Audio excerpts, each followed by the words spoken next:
Good evening, everybody. On behalf of head baseball coach Andy Howell, I want to welcome you to the city of Flora. Welcome into AC Flora High School. It's AC Flora High School baseball versus Miller baseball. We'll step away for a second for the national anthem, then we'll talk about the rematch of last year's 11-inning thriller. With the players and coaches, please line up on your respective baselines, and would everyone please stand. Gentlemen, remove your hats as we honor America with our national anthem.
All right, Jeff, good to have you back. Yeah.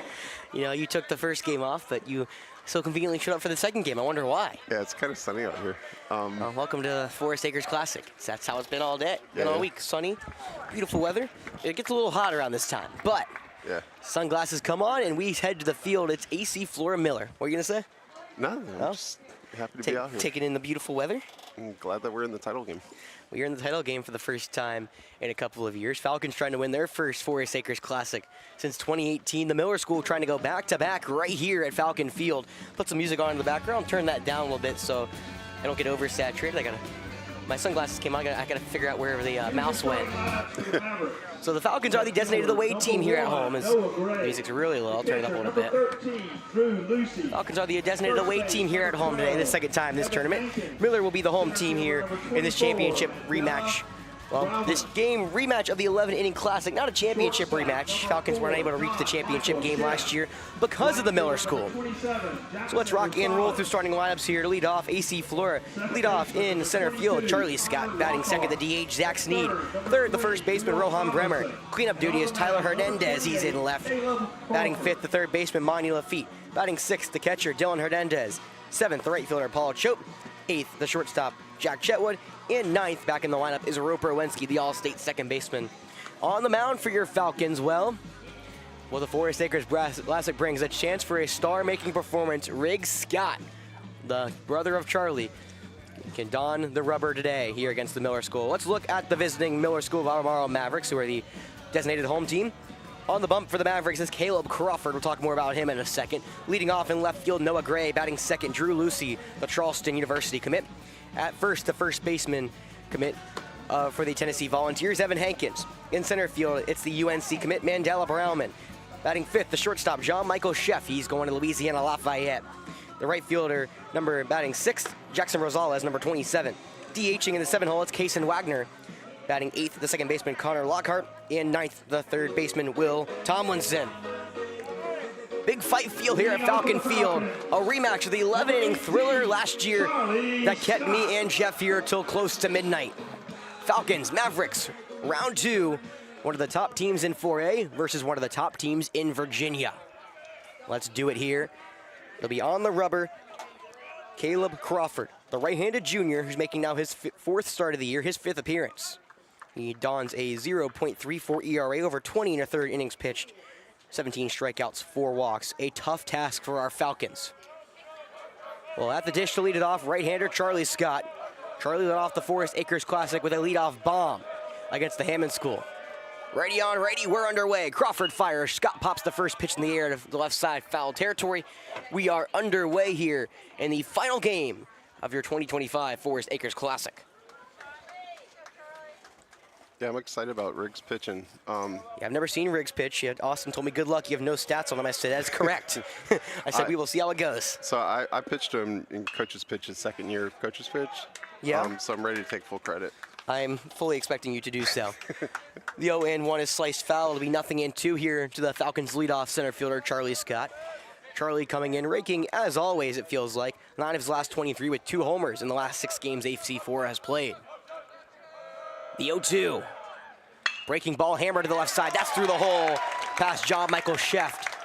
A leadoff single for Charlie Scott gets the Falcons going here. Falcons in now their 4th uniform matchup. They were called by one of their coaches the Oregon Ducks of high school uniforms, as they're now in their powder blue and grays. Miller in their black and whites. So the leadoff single for Charlie Scott puts a speedster on the base pass for the Citadel commit, Zach Sneed. Zach is DHing tonight for AC Flora. The third baseman, Tomlinson, comes in. Coach Wagner and Coach Hallett knowing each other very, very well. Sneed is swinging, and he's crushing deep right field. Rosales goes back, and he will watch it fly! Zach Sneed opens the scoring. A 2-1 shot to right. A 2-0 lead for AC Flora here to begin the game. Home run number 15, Zach Sneed. Well, Zach has never homered on varsity. We always knew he had the power. But the Citadel commit goes yard here against one of the best pitchers on this Miller team. Miller, for the second time this tournament, trails. It's a 2-0 lead for Flora here in the opening frame. Nobody gone. It only gets more dangerous for Miller as Rohan Bremer will dig in. The talented sophomore has been raking as of late. And now they're going to call time before. This looks like some sort of, I think it may have been a time called by Bremer at the dish. Well, Bremer has been scorching hot, 14 of his last 23. In his last 6 games, he has 13 RBIs for AC Flora. The right-hander has been raking. Righty on righty. First pitch to him. Breaking ball misses wide. Ball 1. Well, the Falcons jump out to an early lead against Miller, something that hasn't happened all tournament for Miller. The earliest they allowed a run was the 3rd inning. That was against Lugoff Elgin. The 1-0 breaking ball misses low. It's ball 2.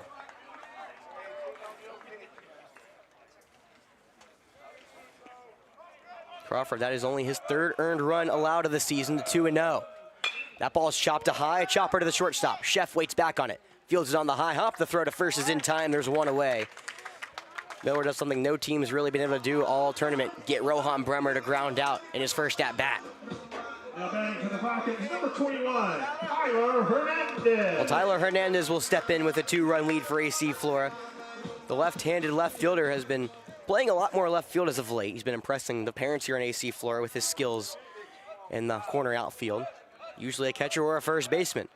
The right-hander Crawford deals. The changeup paints the outside part of the zone. It's 1-0. Jeff, you caught your breath yet? I haven't. Yeah, no, that was an exciting start. You gonna have to continue that trend. Miller has a very talented lineup. Going to be a tall task for our Falcons, but I know we're capable of it. The 0-1. Call, strike 2. Slider paints the middle part of the zone now against Hernandez.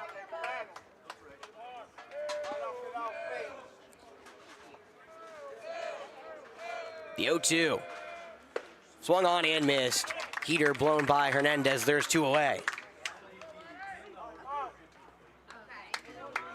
Now Monty Lafitte will step back in. Up next for the Falcons, number 32, Monty Lafitte for the first time this beautiful Thursday afternoon. The junior hitting .342 this season.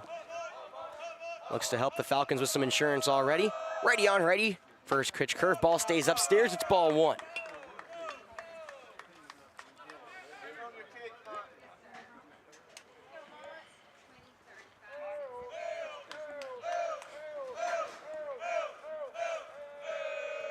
The 1-0. Fastball wide, ball 1. Ball 2, excuse me, it's 2-0.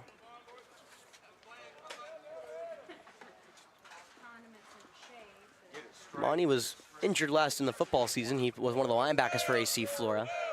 He's now been firmly set in this baseball lineup. The 2-0. He takes the changeup inside, it's ball 3. Well, on deck, if it gets that far, it's Dylan Hernandez, the catcher, then Paul Choate in the hole, ready and waiting. They found a talented Falcons lineup. You can tell it's game 14 for me right there. They're now looking to continue the onslaught of 2 earned. The 3-0, called strike curveball, or maybe an off-speed, paints the outside part of the zone. Is my favorite person ever, the Diamond Prospects with the big radar gun with the big screen. I can see every single miles per hour is back. Crawford kicks and deals the 3-1. Fastball low, 5-pitch walk for Lafitte. Puts a 2-out base runner aboard. I mean, I guess all these boys get, bigger and stronger. Monty looks a lot stronger than he has before, and it could be, when you're injured and, just kind of have to work out to recover from the injury as well. I would agree. You don't really think of Monty as a power hitter, but I feel like every time Monty comes up, I could just see him going yard. Yeah. Of course, he's got to do it before I can, officially say it. And Dylan puts a drive in a deep left field. Noah Gray back toward the wall. He's got room, and it's off the wall. It bounces. He just can't run it down. Getting the windmill around third is Monty Lafitte. The relay throw to the plate. Not in time. An RBI double for Dylan Hernandez. He continues his hot Forest Acres Classic. His second double of the tournament and 4th RBI. Falcons ahead 3-0. It looked like Gray had a play. He had the glove up, and then all of a sudden, I think he may have lost where he was. That ball hit off the wall and bounced away, allowing Monty Lafitte, the speedster, to come around from first. Left field's been an adventure the last couple of days. Yeah, it's been an adventure. If you missed the Airport Flora game last night, you will not get that joke.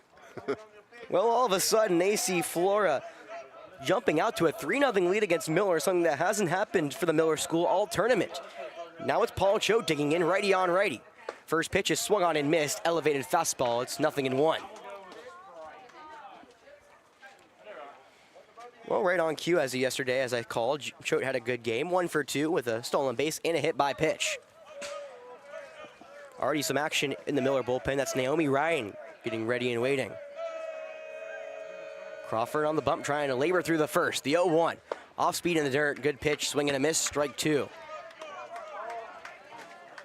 Paul trying to continue. It's already been a strong inning for AC Flora. 3 runs off of 3 hits. A 2-run homer from Zach Sneed. And then a 2-out double from Dylan Hernandez off the left field wall. The 0-2. Curveball, that's beaten into the ground to the left side. Going to be a tough play. The third baseman Tomlinson comes over, cuts off Chef, and throws out Choate to end the frame. Well, the Miller School gets out of the jam. However, AC Flora strikes in the opening frame. 3 runs off of 3 hits. And now Reg Scott will come to the mound for his first varsity start in his career.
Let's go.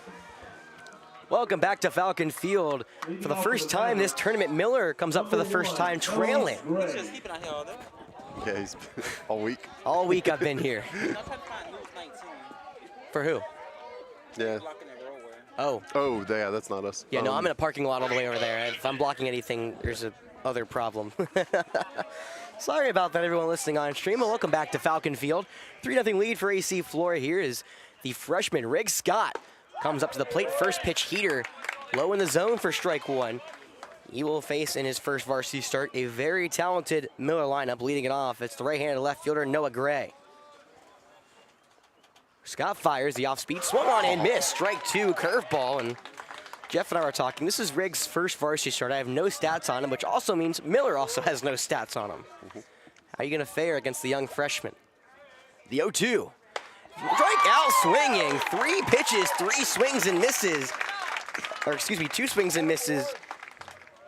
Well, Riggs right on cue. Welcome to the show. Gets Gray in some high heat. There's one away. Yeah, you think of like the two brothers for airport. You know, they don't throw it really fast, but a lot of action, stuff like that. Well, Drew Lucy takes a first pitch curveball right down Broadway for strike one. The Charleston University commit, he was one of the people that really got them going yesterday. An RBI triple that opened the scoring against Lexington in what was a thriller as of this point in the game of the tournament. However, if we have on hand what we have on hand last year, then that could quickly be changed. Yeah, but you know, as pitchers, as long as you have enough movement on your pitches and your location's good, yeah, you don't have to hit 90. You know? No, and it's very much a different, set of pitchers from Miller, who's seen a lot of aces so far this tournament. Yeah. Riggs is not the Falcons' ace this season, but could have kind of an ace-making performance today as the 0-1 curveball's fouled back into Lucy. It's 0-2. Lucy's having a strong classic. 2 RBIs, 1 triple. Again, he had the RBI triple to open the scoring yesterday against the Wildcats, which was a pitcher's duel all the way until the 6th inning, and then 9 runs came across. Miller did have 5, which is why they won, and you're here. The 0-2 heater stays upstairs. Lucy has to hold the bat back. It's 1-2.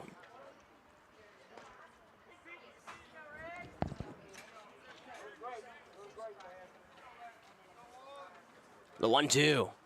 That curveball is lifted into the infield, popped into the air. The second baseman, Roper Wensky, will get under it in the infield grass, and now there's 2 away. Yeah, this freshman class that Riggs is part of. Riggs, McLean Knight, Timothy Kritrakis, others. There's a lot of really good talent there. That is one to note. McLean Knight winning. You don't know who's hot today. The classic pitching is a premium, and Falcons have used both their aces, Sparky and Sam McCutcheon.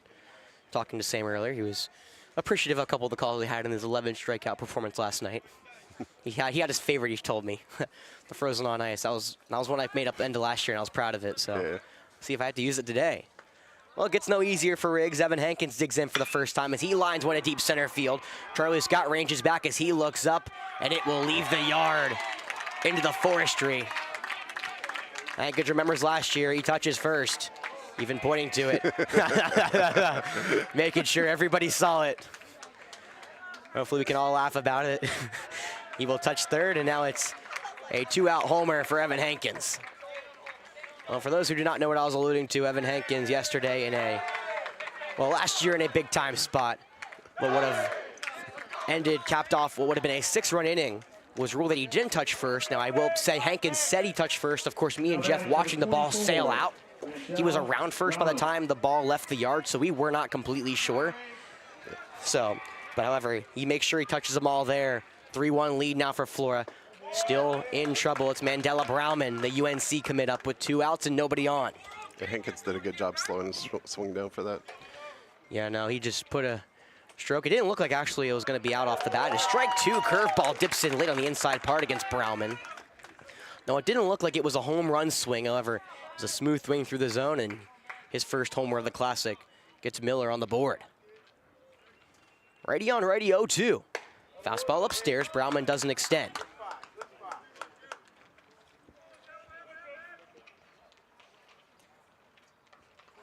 Well, how do you rebound, of course, for the young freshman? First time he saw a ball left the yard here, it's 1-2. Fastball up and away, ball 2. Started well against Brauman, 2 straight curveballs for 2 straight strikes. Now he's throwing heaters upstairs. It's a 2-2 count with 2 on. Flora leads 3-1 in the opening bottom of the first. The 2-2. Curveball misses low and away. Riggs loses the hat. It'll be a full count pitch to Brauman, and you never really take a pitch off against this Miller squad. On deck, it's the Louisiana Lafayette commit, John Michael Sheff, who already has earned all tournament honors for this Maverick squad. For AC Flora, it was Sparky, who pitched a gem of a game on Tuesday. The payoff. Curveball low, Brauman leaves it. A 2-out walk here for the Miller school brings the tying up to the dish, and John Michael Sheff.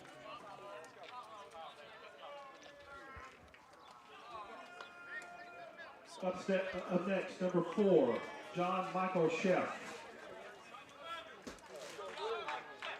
So John Michael Sheff, the left-handed shortstop committed to Louisiana Lafayette. The future Raging Cajun digs in with 1 on and 2 gone. Miller trails 3-1 here in the opening frame against the young freshman making his varsity debut, Riggs Scott.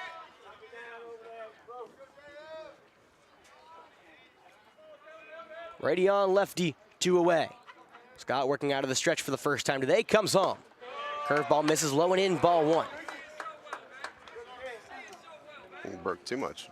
I know, it was a good curveball. Nice. Honestly, more discipline from Sheff than anything. That ball broke a lot, and it looked like it was going to hit the zone toward the end, but dipped out late. Yeah. Reason he's committed to Louisiana Lafayette is, you know, the Raging Cajun, one of my favorite nicknames in college football, or I guess mascot names, whatever you call it. Brauman bounces off first. Scott, almost like he senses it, kind of stepped off. He didn't really look over there and just stares him back. Of course, Brauman, a speedster over at first, committed to UNC this past September, I believe. UNC. Nice. I need to pronunciate better. The 1-0. Fastball upstairs, ball 2. Well, John Michael Sheff earned all tournament honors already. 3 for 5 with a double and 5 RBIs. And the tournament here for Miller, that's second on the team. The man on deck has the most with 10. That's the most of the whole tournament. Pick off back at first. Brauman dives back safely. Brauman has 12 stolen bags for this Miller team. That is second, only behind the leadoff Noah Gray.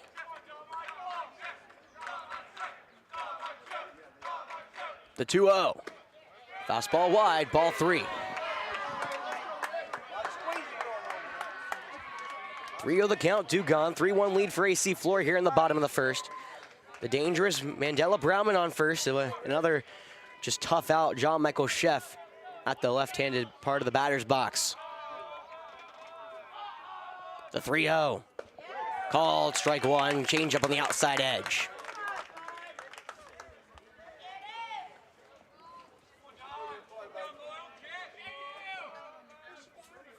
Championship game, Falcons in the Miller School.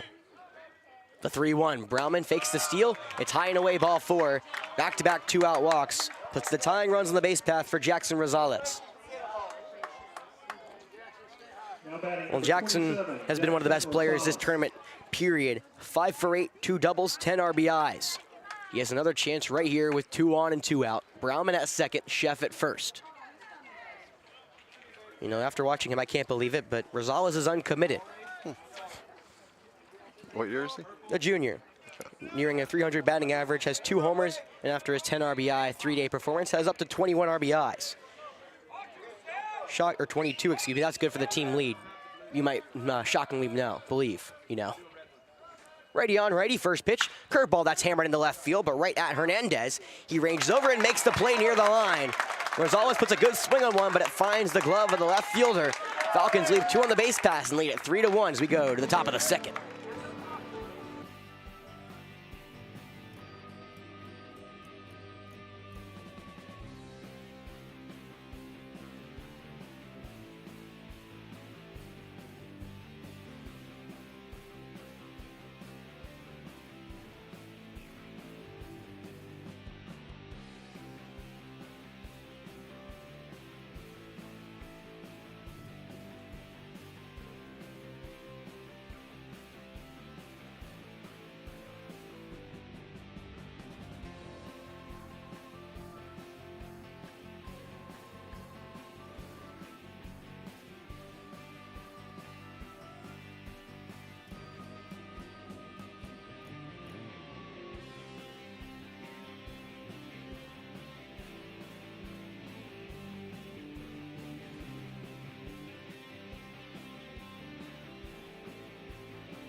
Welcome back to Falcon Field.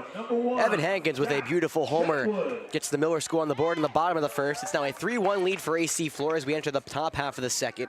It is 8-9 and 1, and up to the dish for the first time today, it's the hot Jack Chetwood, 3 for his last 6.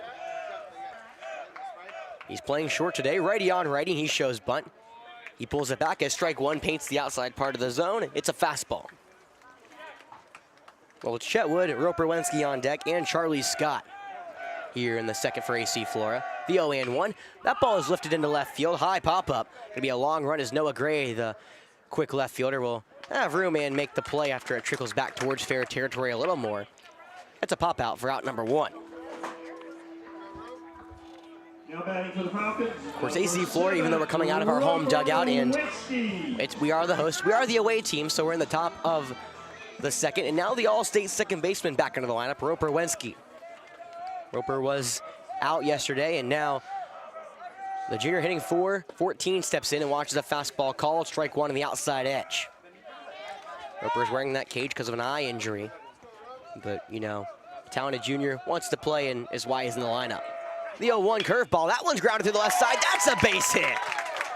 Roper Wensky can barely see, and he's still knocking singles. He hits just about anything you throw at him to one out single for AC Flora in the top of the lineup back up. Now batting number 18, Charlie Scott. Now Charlie Scott comes back up. Charlie singled through the left side of the infield the first time around before he was brought home on the 2-run bomb from Zach Sneed. It's junior on junior here, one away in the top of the second. Wensky at first doesn't go. Scott will swing away, but it's a curveball in the dirt. He holds it back. It's 1-0. That's weird with Roper being the 9th hitter in the order. It honestly works out because River Bluff does something similar. They put one of their better hitters who's hitting over 300 at 9 holes, so he turns the lineup over, and now you get pieces up for the top of the order. Roper goes, it's a hit and run down the third base line, just foul. That ball was on the ground, and if it got past Tomlinson, would have been trouble. Roper would have probably gotten to third there. I think the PBL rally rule still applies even if you have Roper at 9. If the ninth hitter gets on, you're gonna have a rally. Well, that's what we did with you know, my small technical school I went to, played baseball. Yeah. You put one of your more contact better hitters in the 9 hole, so you turn the lineup over. It's almost like a second leadoff hitter in a way. Yeah. Diving back is Roper Wensky. It's a 1-1 count with 1 out. That said, I don't expect Roper to be back 9th next week. No. Senior night next week, though, at Falcon Field. The 1-1. That ball skips in and gets away from Lucy. Roper, a nice read, will get over to second standing up. You know, it's always interesting to see how good of a read these guys get on some pitches in the dirt. And so I watch the catcher, then I look at the runner, kind of trying to do both, but this time I watch Lucy more. You know, Lucy got the ball, and Roper was already basically 75% of the way to second. It looked like Roper got a really good jump, yeah. It's always, this is my favorite tournament of the year, watching all this talent. You can just see how well these guys know the game, and there was a ball that was, I think guy was already halfway to second before the ball hit the dirt, and it got away from the catcher either way. The 2-1 is popped into the air in the infield.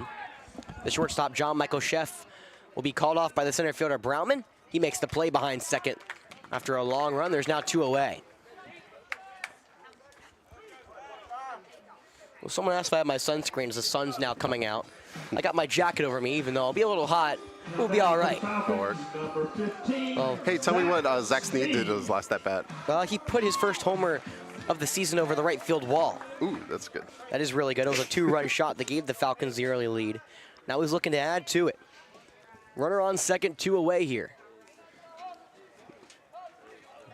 Left-hander digs in, the right-handed Crawford. He'll wind and deal the first pitch. Elevated heater, ball 1. See how he deals to Sneed now, you know.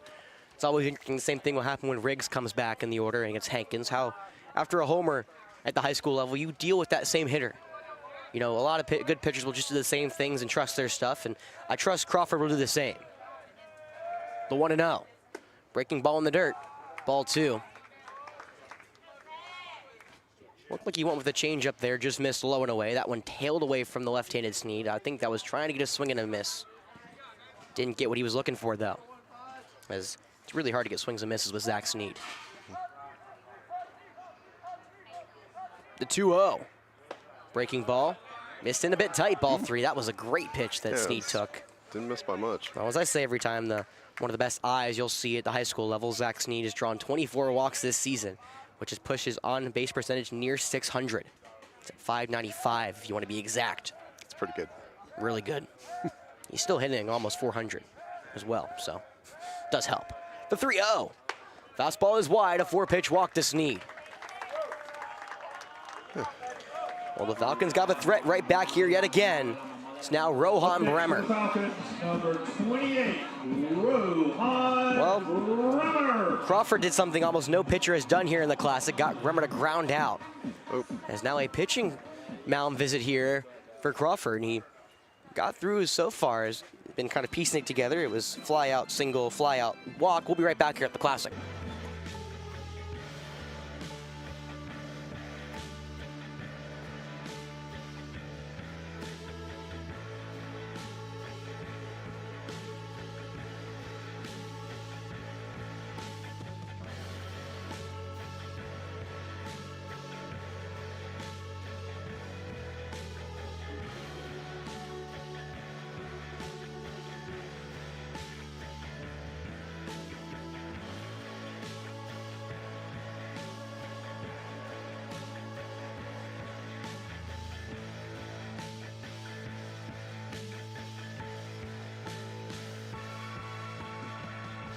Yeah.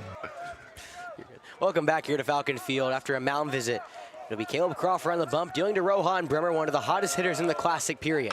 First pitch curveball is lifted in the left field, but it will be way foul down that left field line. Had the launch angle if it stayed fair, but Rohan got in front of the curveball. It'll be 0-1. I feel like every time I see Rohan hit one in the air, I'm just ready to call a homer. He has 3 of them, including a towering shot yesterday against Airport, or excuse me, 2 days ago against Dutch Fork, or River Bluff, apologies. That was a moonshot that I think even went higher and farther than Hankins' ball just did, and that was a moonshot from the Tennessee commit. Double steal, the runners go. That pitch is popped to the other side, down the right field line. Hankins running in, Rosales giving chase, and he makes the play in foul ground, running it down. Nice play for Rosales. That'll get the Falcons back into the dugout. Well, more of the Mavericks back into the dugout. The Falcons back to the field. A 3-1 lead for the Falcons as we go to the bottom of the second, right here at Falcon Field.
It is the final game of the Forest Acres Classic here, championship game.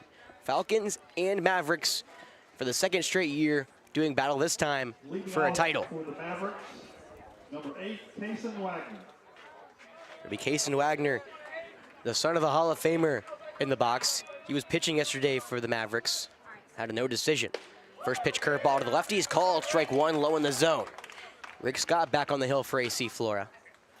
The young freshman allowed 1 run off of 1 hit last inning, looking to continue that hot stretch. He misses wide with the heater. It's 1-1. Well, it's Wagner, Lockhart, Tomlinson here in the bottom half of the second for the Miller School. The 1-1 is popped foul. It'll be 1-2. This is Wagner's second time appearing as a hitter this classic. He was 0 for 1 with 2 walks in the win against Cardinal Newman to open the classic. That was a drubbing, 16-0 victory. The 1-2 skips in. Good eye there from Wagner. 2-2.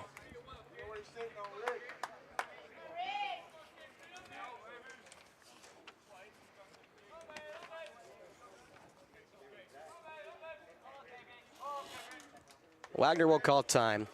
The left-hander, or the right-handed pitcher, he's a left-hander here today, donning now a 0.94 ERA after allowing his first couple runs to come across in the earned category against the Wildcats of Lexington, who placed third in this tournament in the earlier game. 2-2 is a fastball up and in, ball 3. You don't want to walk the 7-hole to get to Connor Lockhart and then Will Tomlinson on deck. You do not want the table set for the top of the order. Riggs will deal the payoff. That one's lined into left field. This could be down the line for extra bases, and it's fair ball into the corner.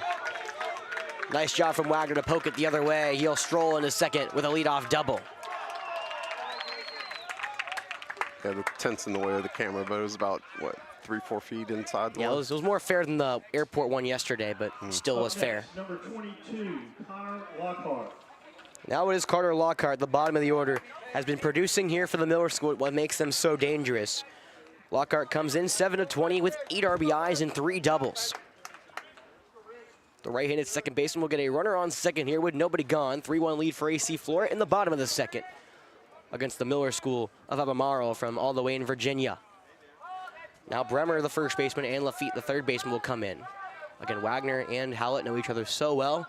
We'll see if Wagner plays suit to what Hallett thinks he's going to do.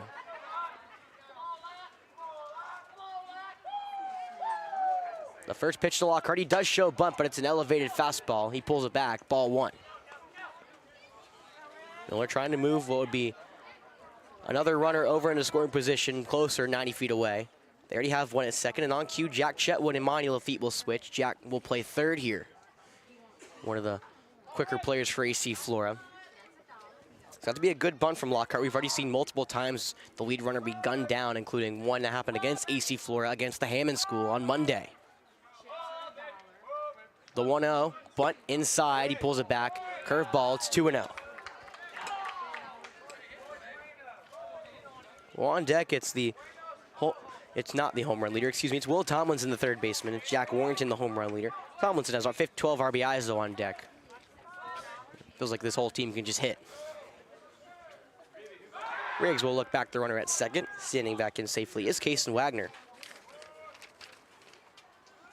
Wagner with 3 swipe bags this season. He's been thrown out once. Corner still in for AC Flora, middle playing back. Now, time is called, and Coach Hallett will bring the infield in. Looks like bullpen will get going here for AC Flora as well. We'll be right back here on Definite Fiction.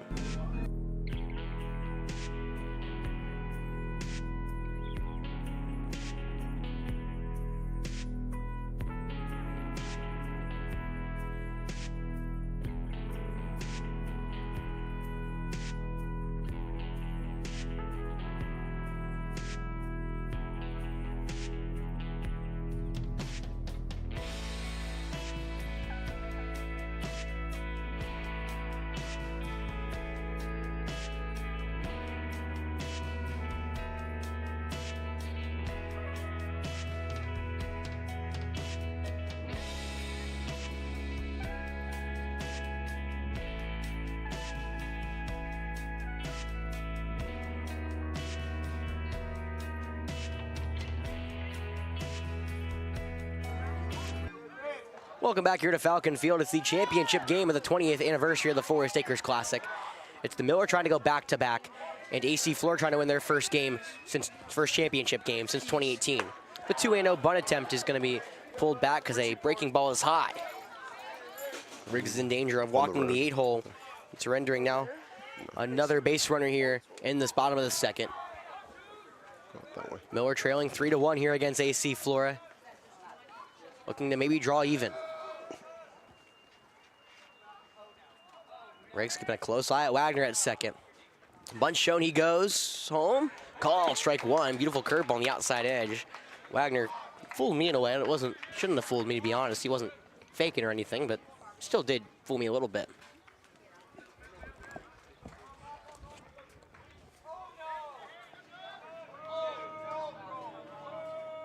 The 3-1 bunt shown. That one's bunted foul. Well, 3-2, nobody gone. Runner at second here for the Miller School. We're in the bottom of the second, and now we're about to see what Coach Wagner wants to do here with the runner on second. So far, Lockhart's been showing bunt. However, he has 2 strikes on him now. He swings. The 3-2 is popped into the air left side. It looks like the third baseman, Jack Chetwell, will call everybody off. He'll make the play in shallow left field for out number 1. Good job from Riggs Scott to get out of the trouble. So I wonder if he's only looking to throw about 30 to 40 pitches. Yeah, yeah, it looks like right it. on cue. Coach Howlett will come out. I was assuming maybe 40. He may try to go through one time of the order, but Riggs Scott, that may be all for him. Is this the ninth hitter? Yes, this is the last hitter in the order, Will Tomlinson, who's at the dish, but he will get a new pitcher as the second mound visit of the inning will be enough to pull Riggs. Yeah, and if you're gonna bring in another pitcher, having him face the ninth hitter instead of the leadoff hitter is probably a good idea. Well, the young freshman comes in, pitches 4 outs, and gets through a lot of this Miller order. A very impressive showing from Riggs Scott. We'll turn to the bullpen here at Falcon Field when we come back.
Well, you go from a freshman now to an 8th grader. It's Alex Peraza making his varsity debut here for AC Flora.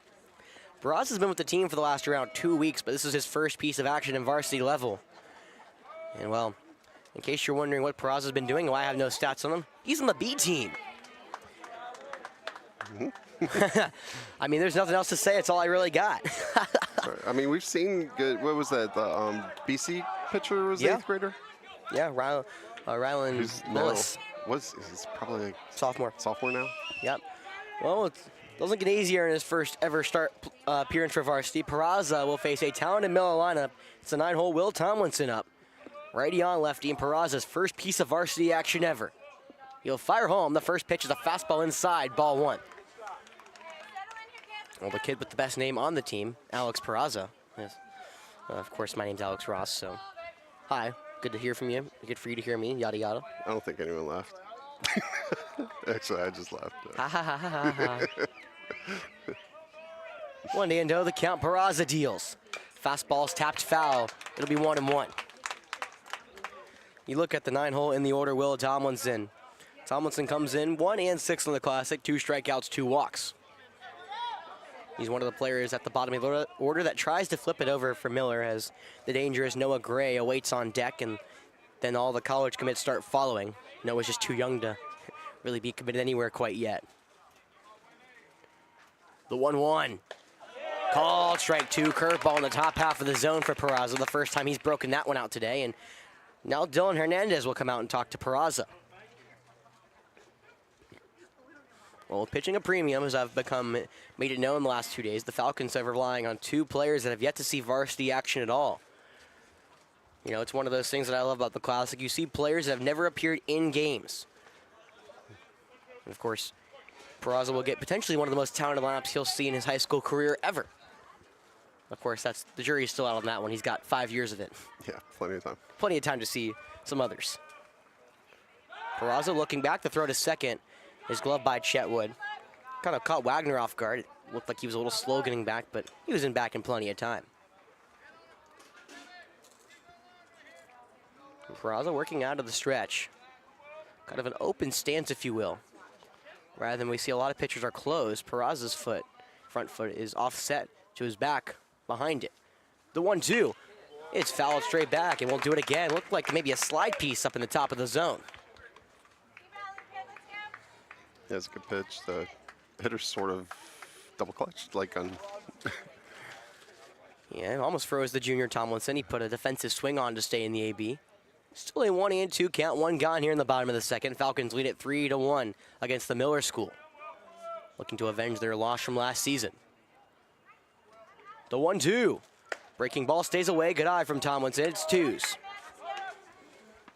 Of course, I'll say it probably another 20 times this game, but the 11-inning thrower last year that brought me and Jeff till midnight. You know, Jeff almost turned into a pumpkin. I lost my voice. It was already gone, but continued to get more and more gone. Probably took Thursday or Wednesday my voice away, call off the equation. But Miller got to hear my full force on Thursday in the championship win. The 2-2 is lifted into left center field. Hernandez has a good read as he'll settle under it. He'll make the two-handed play for out number 2.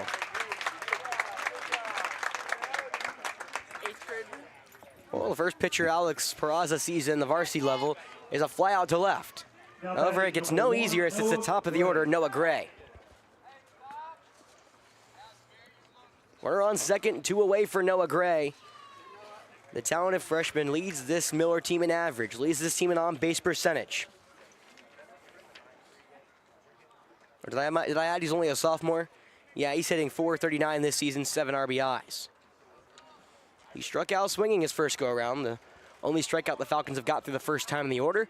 It's time for round 2, except this time it's Peraza knocks Scott. Peraza deals the first pitch. Change up low, maybe a slide piece. It's 1-0.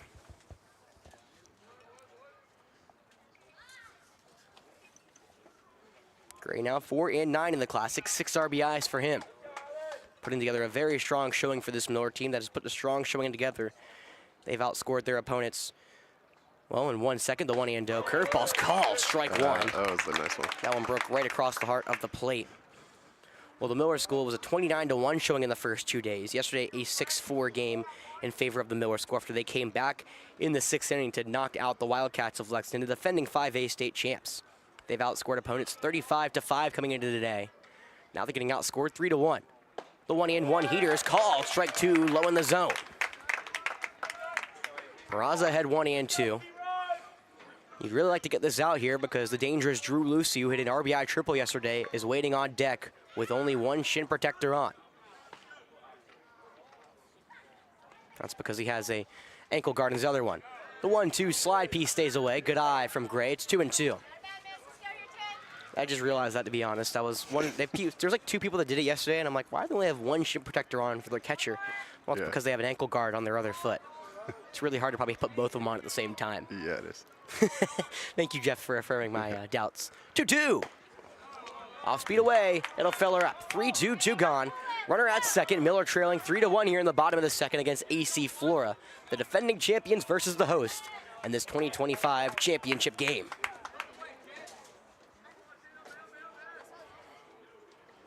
It's been a longer first 2 innings. Both have taken across now 20 minutes. We're at the 1:45 mark here. Of course, this brings back memories from last tournament. I can only say it so many times, but I'll keep bringing it in.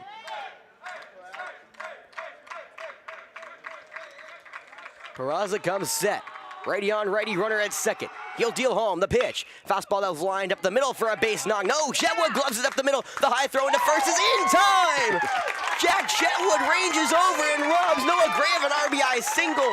Peraza gets out of the jam, and the Falcons maintain the 3-1 lead. We'll go to the top of the third right here on Definite Fiction, but before we do, I'm going to put some music on in the background and talk for one of the last times about our sponsors here in the Classic. They have been sponsoring us the last 2 years, so the Miller School has gotten a fair share of their, well, that was too low, the music. They got their fair share of ad reads about these two companies, but you know, we can only do it so many times. Goodness gracious, there we go. First try. That's good. Perfect. Yeah. That's good enough.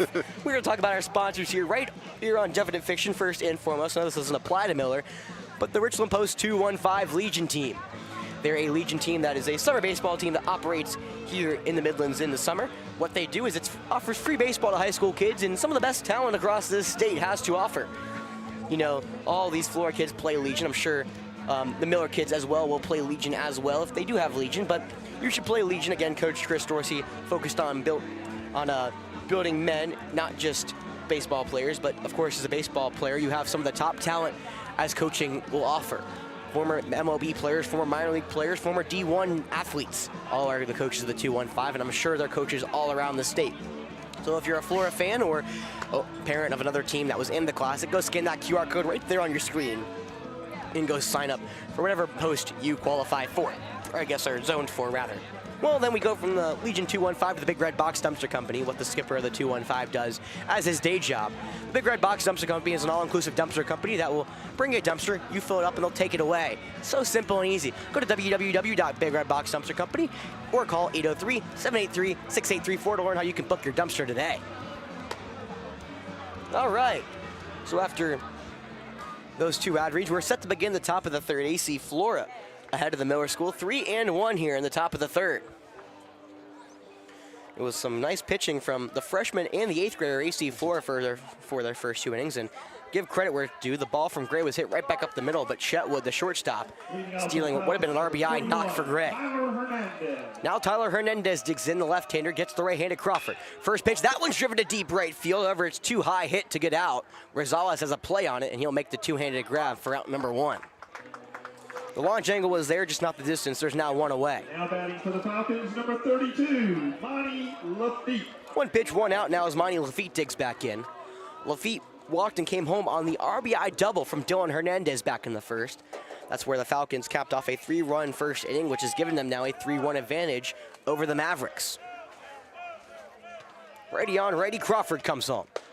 Fastball low and away, called strike 1 though, paints the lower outside part of the zone.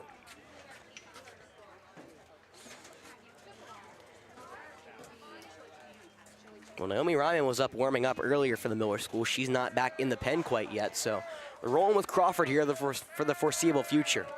The 0-1 breaking ball misses wide. It's ball 1. Count is now 1-1s.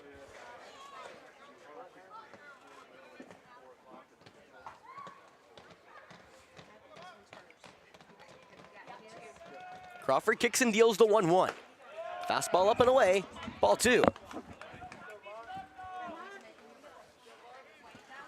Well, Crawford here in the third will get 4, 5, 6. Tyler has already flown out to the right fielder Rosales to begin the inning. Now is Monty Lafitte, and then after him, Dylan Hernandez.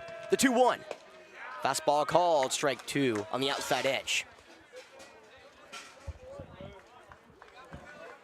It was a tighter zone earlier in the River Bluff Lexington game. This one seems a little larger than that one, which, you know, doesn't always mean a bad thing, just mean, you know, just pointing it out if you watched the first game. The 2-2. Fastball up and in, ball 3. Yeah, you just want consistency as a hitter. It was, for the most part, consistent. There was a couple of balls that in that first game where I was, you know, as a broadcaster, I won't say it out and open, but I do. I know you do. There's a couple of balls that were called strikes and then called balls the next pitch. The payoff. Monty lines that one to the right fielder. Rosales right there, though. Takes 1 step back and will make the play. There's 2 away. 2 up, 2 down for Crawford, looking for his first clean inning of the day. Now it's Dylan Hernandez up with nobody on and 2 outs. Number 12, Dylan Hernandez. Hernandez stroked his second double of the year to deep left center field. He brought home an RBI as well. That was his 8th of the season. Righty on, righty, 2 away. Crawford comes home. Curveball called, strike 1 on the outside edge. That curveball hits 69 miles per hour right there. Crawford, such a different curveball as that fastball dipping into the low 80s. 0-1, excuse me. That looks like another breaking ball. They hit the dirt. It's now 1-1. It's close to Sam's differential. I know. Sam, of course, is that big bender. The Miller fans remember him very well from last year. He pitched 5 innings of scoreless baseball for AC Flora. But 1-1. Curveball is tapped foul. It'll be 1-2. The same dude. He goes up to like 84-ish and then down to, it's like, what, 67? Sounds about right. that Unfortunately, the radar gun was not here yesterday. Yeah. I'm going to talk to some of our players to get some actual measurements on Sam. Hernandez will step out. Time is called. Due up for Miller here in the bottom half of the third. It's the heart of the order. 2, 3, 4. Lucy, Hankins, Brauman. Falcons lead it 3-1 here at the top of the third. The host playing visitor. Quick pitch, that ball chopped to the left side. Tomlinson, the third baseman, has it. The quick throw to first is in time, and that will retire the side. 3 up, 3 down for Crawford, who has settled in quite nicely, retiring his last 4. Falcons are up, looking to keep it that way as we go through the heart of the Miller order when we come back.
Welcome back here. It's the bottom of the third in this championship game in the Forest Acres Classic. The 19th Forest Acres Classic celebrating its 20th anniversary here at Falcon Field. The Miller School have been a mainstay in this tournament as they're making their 8th straight Forest Acres Classic appearance, looking for their 3rd championship. Drew Lucy digs in. The right-hander watches ball 1 go wide. It's the 8th grader Alex Peraza dealing to now the Charleston University commit Drew Lucy. Again, this is why I love this tournament so much. You see talent like this in situations like this you will not see anywhere else. The 1-0 curveball stays upstairs, ball 2. Well, this is where Peraza is going to earn his merit here for the varsity team. He gets 2, 3, and 4. Lucy, Hankins, Brauman. A dangerous part of the order and potentially one of the most dangerous parts of any order you'll see at the high school level. The 2-0 heater, that one's lined to the right side, over the first baseman's head into right for a base knock. Lucy's got some wheels, he's on his way to second. But a good throw, they get the ball in from Choate. And that's where he'll stay and lead off double for Drew Lucy. Good pitch from Peraza, better piece of hitting. Lucy didn't do too much with it, with the whole field shifted to the left. He was able to put one in dead right field and Choate couldn't run it down. Well, now it doesn't get any easier for Peraza. It's the hulking lefty, Evan Hankins. Hankins hit a deep fly ball to center field his first time around that left the yard, as Jeff and I were talking about. It's almost like he slowed his swing down and just didn't put a home run swing on it, but a good swing through the zone that got the Miller School their one and only run. Dylan O'Connor comes in to courtesy run for the catcher over on second. Nobody gone here, righty on lefty. Peraza fires. Curveball away, ball 1.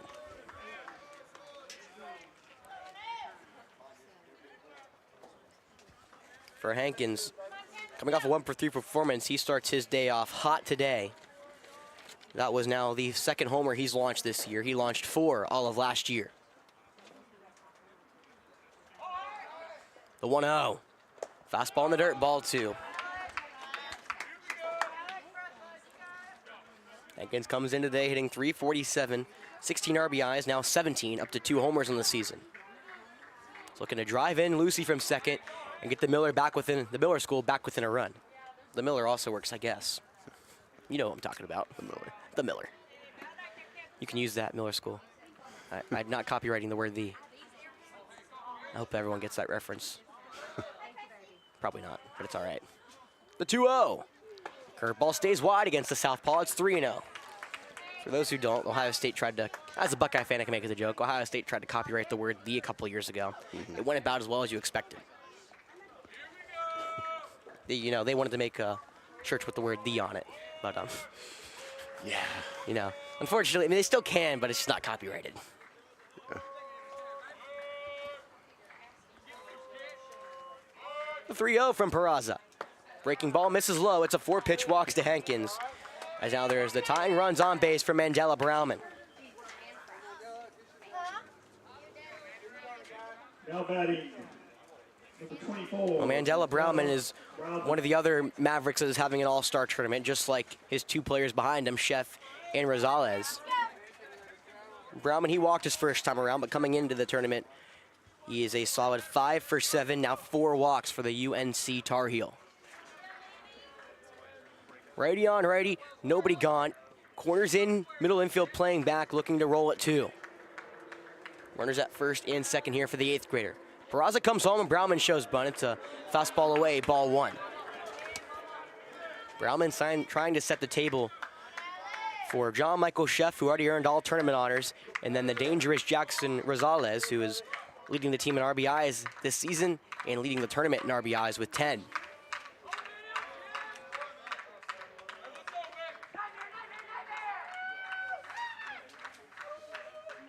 The 1-0. Bunt attempt, doesn't matter. It's way wide, ball 2. Gotta respect the Miller team. They've acted cool and calm. This is the longest they've trailed in this tournament. The only other time they trailed in this tournament was for half an inning when Lexington put across 4 runs in the top half of the 6th. Miller immediately responded with 5 in the bottom half of their own. Of course, they would then finish off the Wildcats after a long fly ball was caught by Noah Gray. Now, of course, the umpire did me no favors with his hand gestures. He wrote it fair, not out. Thanks for that. And that's how the Miller School's gotten here. Of course, run rule wins in 5 over Lugoff and 3 over Cardinal Newman. The Falcons have gotten here after a loss to Hammond. They beat River Bluffton Airport to punch their ticket to the championship. The 2-0 bunt attempt's put to the third base side. That's exactly what you need to do. Chetwood fields it. The throw to first is in time. Gets the speedy Browman. However, the sack bunt works. There's runners now at second and third with only 1 out. Smooth by Chetwood. Very smooth by Chetwood. That made the second play, or really the third play, he's made it look a lot easier than he's had to. He ended the last inning with a ground out. Yesterday against the Airport Eagles, he played second and just ran down a ball in the hole to end the inning. That play had no business being as smooth as it was, as Browman, the speedster, almost got to the first base bag before the throw. 2 on, 1 out for John Michael Chef. Both runners in scoring position here. The left-handed Louisiana Lafayette commit digs in. Peraza comes home. Curveball misses in tight, ball 1.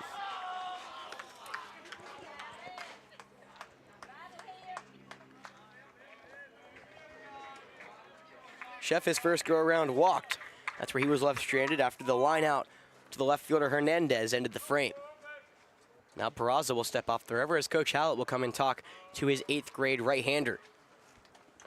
Sun is starting to really blare down as we're about to hit 2 p.m. And we'll be right back here on Definite Fiction.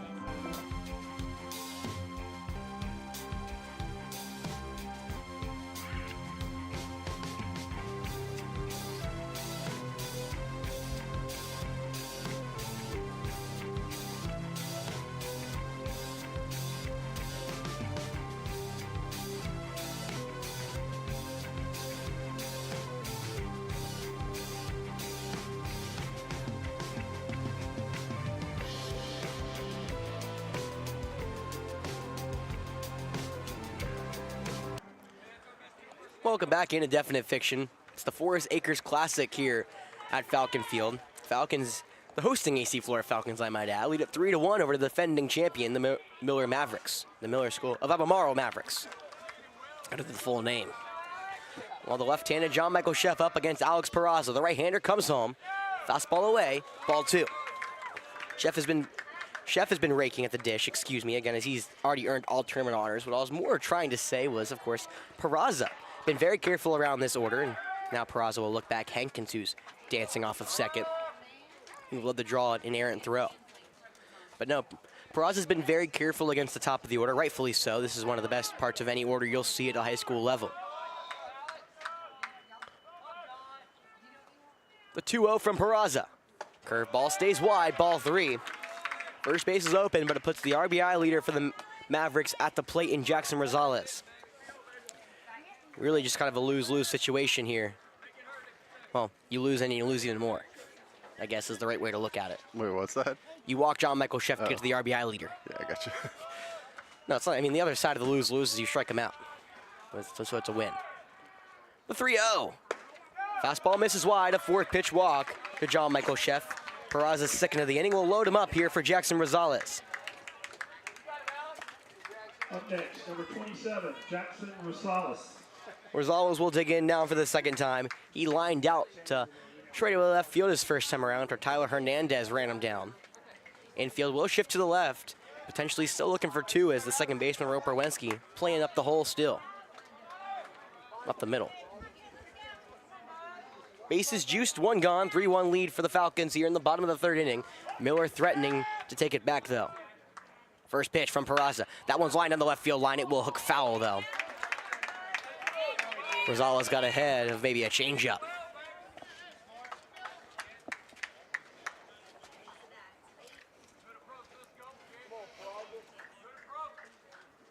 Rosales now 5 for 9 this tournament. 2 doubles, 10 RBIs, a strikeout, and 2 walks. Alex Peraza, in his first appearance for the varsity team for AC Flora, looking to work some magic here. Pick off to third, not in time. O'Connor is barely off the bag. O'Connor courtesy running for Drew Lucy, the catcher.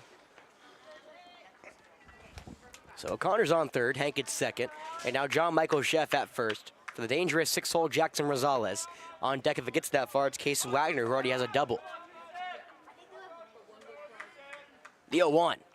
Call, strike 2, curveball paints the outside part of the plate.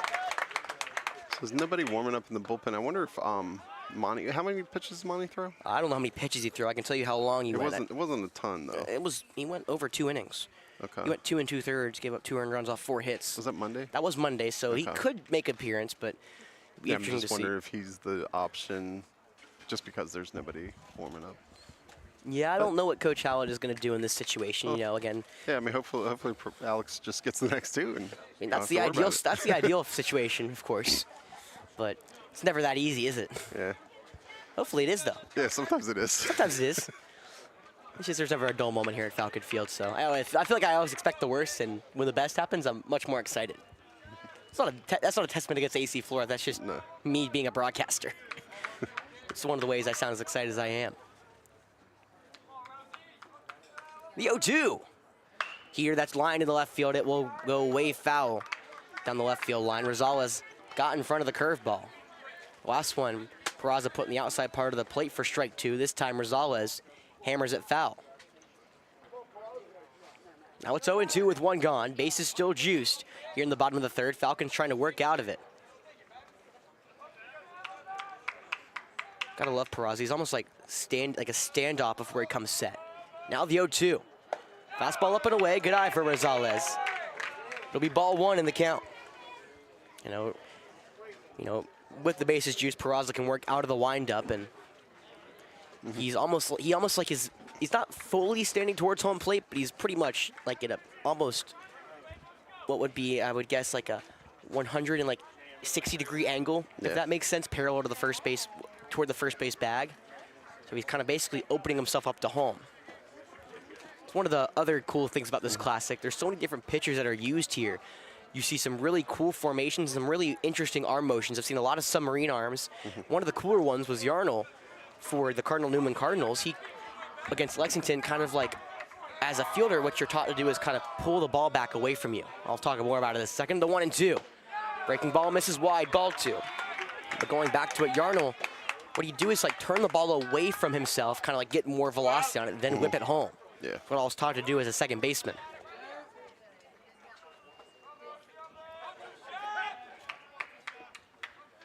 2-2 the count, 1 gone, bases juice for Rosales. He wants to add to his already double-digit RBI total this tournament. The curveball, that skips away from Hernandez. That will allow the second run of the game to score for the Mavericks. O'Connor comes across home. Both runners move up into scoring position. It's now a 3-2 lead for Flora with 2 in scoring position, and now a full count coming to Rosales.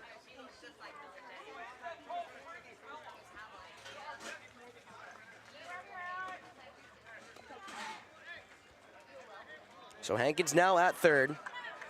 It'll be John Michael Sheff at second. First base open.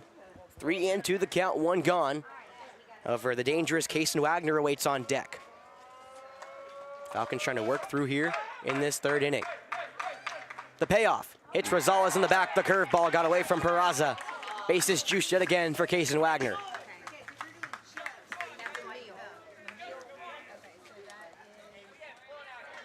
Well, Peraza started off really well, 0-2 the count. Curveball slipped out of the hand, and now the bases are juiced for the second straight batter, this time for Kaysen Wagner.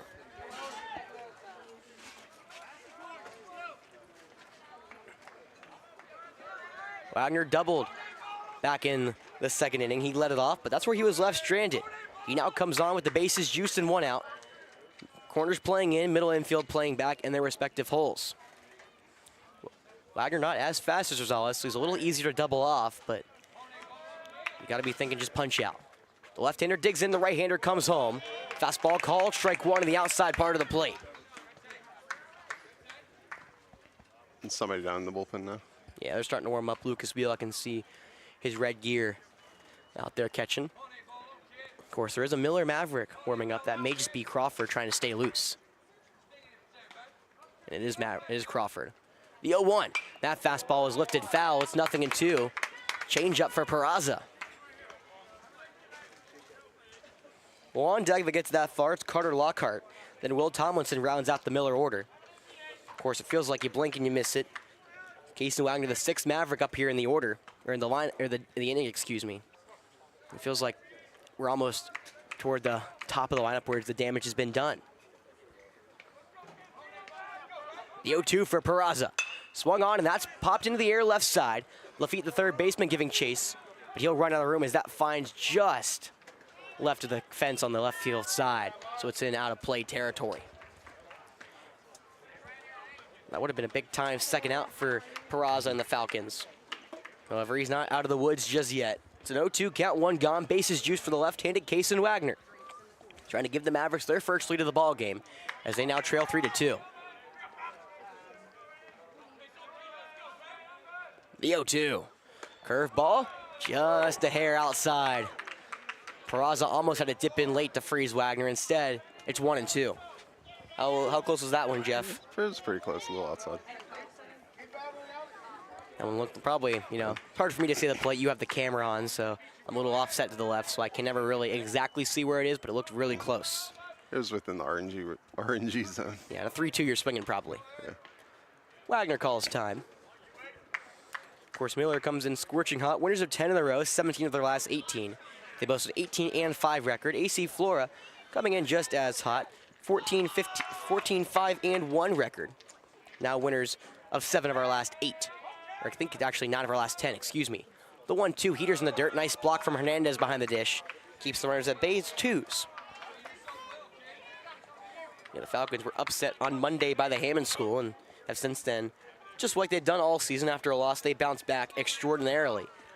Beat River Bluff and Airport, 2 of the top teams in their respective divisions. Actually, we're winners of 10 of our last 11, I believe. The 2-2 from Peraza. Fastball is hammered, deep left side. It's going into foul territory, and Lafitte ranges over, and he just can't get it. For the second time, Wagner pops one out of play to the left side that probably missed the fence by a combined 3 feet. I think he could have pushed that fence away. So it's where they bring in the. That feels like cheating, Jeff. You know, it's not his job to secure the fence. His job to get the ball. Coach Wagner, the first base coach, may come over and say some things after that one. Wagner will now step back in as Peraza has the ball. 2-2 the count, 1 gone. Base is still juiced in a long inning here, bottom of the third. The 2-2. Call, strike 3, froze him on ice on the fastball inside. It's a big out, number 2. The Falcons open up a chance to get out of this one after Peraza has his first varsity strikeout of his career. However, they're not out of the woods quite yet. Case and Wagner up. Or not Case and Wagner, Case and Wagner put down. It is Carter Lockhart up. Apologies. Again, it's my 14th game, that's my excuse. 14th game, got to be pushing at somewhere around 40 plus hours. I haven't done the math yet. I'll do it tonight, or toward the end of the game, we'll find out. Righty on righty, Peraza fires. Lockhart flies that one to the right center field. It's playable, Charlie Scott has it, and he'll make the one-handed grab to retire the side. The 8th grader, how about that? Loads the bases and gets out of the jam, maintaining the Falcons' lead. It's 3-2 as Riggs Scott fired up the first one to greet everybody coming back to the dugout. We'll go to the middle part of this one. We come back here on Definite Fiction.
I am alive and tired right here at the Forest Acres Classic as it's the final game here in the 20th anniversary of the Forest Acres Classic. Miller and AC Flora back at it again. AC Flora holds a 3-2 lead against the Miller School. How about that? The 8th grader working out of trouble, and for the first time in over 20 minutes, we see Caleb Crawford, the right-hander, come back to the hill for the Miller School. He fires a fastball, called strike 1 after Choate pulled a bump back. Righty on righty here to begin the top of the 4th. Well, this game has already eclipsed the hour mark. We're not even halfway through. The 0-1 off speed stays away, ball 1. Usually in the games, they'll range around a little over an hour and a half to potentially around 2:15, 2:30, but this one's going to be pushing the longer side. Of course it is. The 1-1 is popped foul. It'll be 1-2. Hopefully not another 4-hour affair. I'm going to be honest. Hit that to Asa. Huh? Hit that to Asa on the lacrosse field. They're playing lacrosse? Yeah. Some beautiful baseball going on. You're playing lacrosse. The 1-2. That curveball's lifted in the right field, and that will drop for a base knock. Right in front of Rosales, Paul Choate. He'll get the Falcons going here in the 4th with a leadoff single. Man, suddenly I'm really liking the bottom of our order. I know the bottom of the order has come up big the last couple days, and this man's a lot of that reasons. Jack Chetwood coming in, 3 of his last 7. He did fly out to open up the second, but he's looking for a base knock and try to turn this lineup over for Roper Wensky, who's waiting on deck. Choate goes, hit and run that ball, hot shot to the third base line, gloved by Tomlinson. The third baseman throws it across the diamond for a nice out, number 1. Choate does move to second, and the Falcons got to be wondering what's in these third baseman gloves against him. On Monday it was Puddin who robbed Charlie Scott of an RBI double. That one may have gotten all the way to the left field corner, and Paul Choate was already in motion, was already going to second. So 1 on, 1 out now for Roper Wensky. The former All-State second baseman grounded through the left side of the infield his first time around. Righty on righty, 3-2 lead for AC Flora here in the top of the 4th. Crawford fires. Did it hit him? Roper says it hit him. No call. He was trying to get to first, but instead he'll have to get back in the box. It is ball 1, though.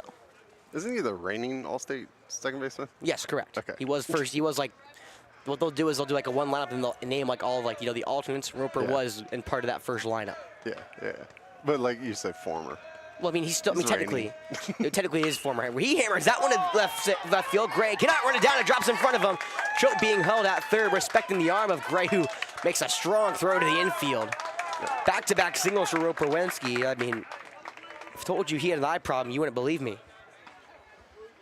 So runners at the corners now for the top of the order. AC Flora trying to add their 3-2 lead.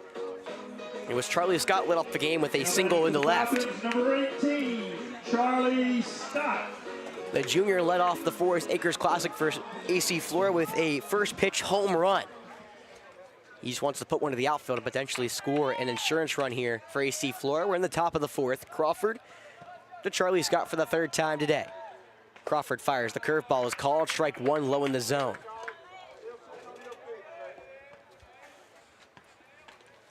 Well, the Falcons are getting some nice support from their young arms. Riggs Scott and Alex Peraza threw 3 innings of only 2-run baseball against one of the most talented lineups they'll see in their high school careers. Now they're going to try to turn it to the bat, see if they can add some insurance. The 0-1, that's a fly ball to left field. Coming over is Noah Gray, and he will catch it in fair territory. It's a second out. Very deep, though, so tagging is Paul Choate.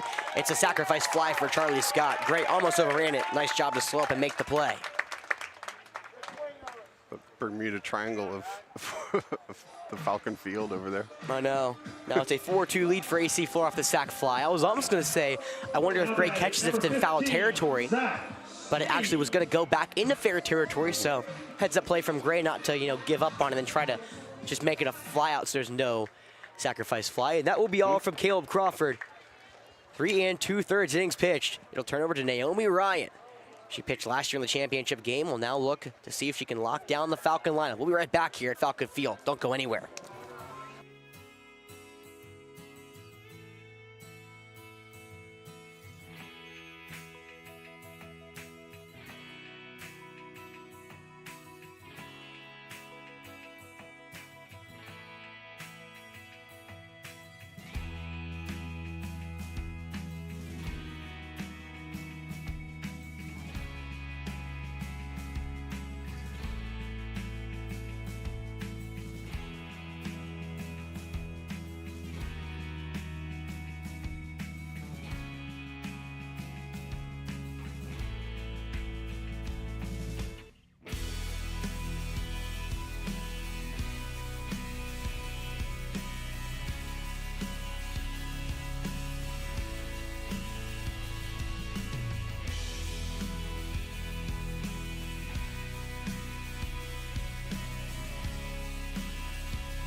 Welcome back to Falcon Field.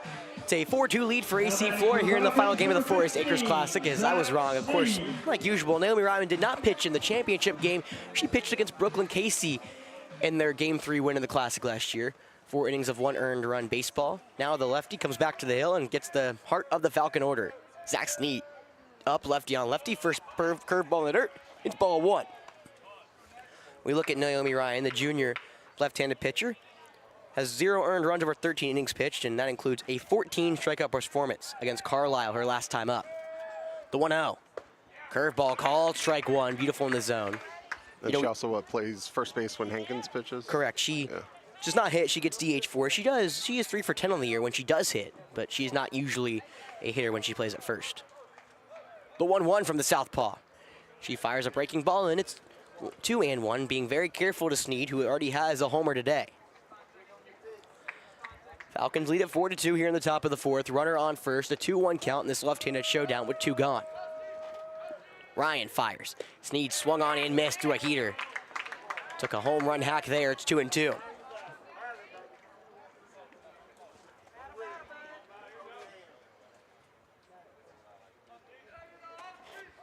Ryan is only the second bullpen arm having to be used by the Miller School this tournament. He's looking to close out the Falcons here in the fourth and get the Miller bats back up. Runner goes 2-2, low, ball 3, the throw into second, in time. Drew Lucy, solid as ever behind the dish, guns out Roper Wensky to end the frame. That's how the fourth ends, but the Falcons do get one. A sacrifice fly from Charlie Scott in a deep left. Gives the Falcons a 2-run advantages. Right on cue, Jeff, we called it. McLean Knight will come to the bump when we return. All right.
Welcome back here to Falcon Field. It's another young Falcon arm here on the bump. Alex Peraza gave up 1 earned run off of 1 hit, excuse me, and now it's McLean Knight, one of the top freshmen here in this Palmetto State class, 19th overall. The southpaw gets the bump here against the bottom and the top. It's 9-1-2. First batter, the right-handed Will Tomlinson steps in. He watches one spiked in the ground, a fastball. It's 1-0. Falcons come into this one leading 4-2 now. This is easily the longest Miller has trailed in the game so far in the Classic. They've only trailed for half an inning at most.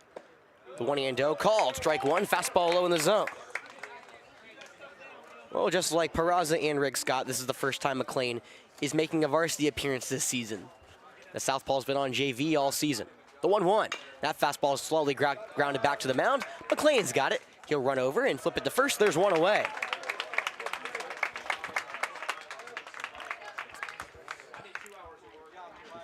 So Tomlinson grounds out here to start the inning. Now it's the top of the order yet again. Noah Gray, who made an impressive catch in the left field line his last time up. You know, it's one of those where you think you're going to make a heads-up play and let it drop into left for foul ball. Instead, it actually turned back fair at the last second, meaning Gray had to catch it, and he did make a very nice kind of like reaching back kind of grab to save a hit. Did cost him a run. Well, kind of cost him a run. He slides one in the right center field, but it's right at Choate. Choate comes in and makes the one-handed grab. Just like that, there's 2 away. The slides, as I said, slices and lines, and just like that, McLean Knight 2 up, 2 down. Drew Lucy. Here comes the fun part of the order. Drew Lucy up for the 3rd time today. He already has a double and he's popped out. 1 for 2. The catcher was able to gun down Roper Wensky to end the top half of the inning. Now he's trying to get a 2-out rally going to the bottom half for the Mavericks. The southpaw fires the fastball, called strike one to the outside edge. The right-hander watched it go. McLean, an outfielder when he's on the mound. He gets his first appearance here, the 0-1. That ball's chopped up the middle, gonna be a tougher play. Wensky dives up the middle. He's gonna be the throw from his knees. It's not gonna be in time. Lucy shows off the wheels. Another infield single. Well, not another, but an infield single for a 2-out base runner for the dangerous one, Evan Hankins. Now batting number 12, Evan Hankins. However, Evans now facing a southpaw for the first time here for the Falcons. He's faced two righties in Riggs Scott and Alex Peraza. Back in the first inning, he smoked a liner that was, didn't look like your typical home run swing, but a smooth swing through the zone that felt like, honestly, it was like he was BP hitting, went nearly into the Columbia over the tree line. Well, not over the tree line, but you get the idea.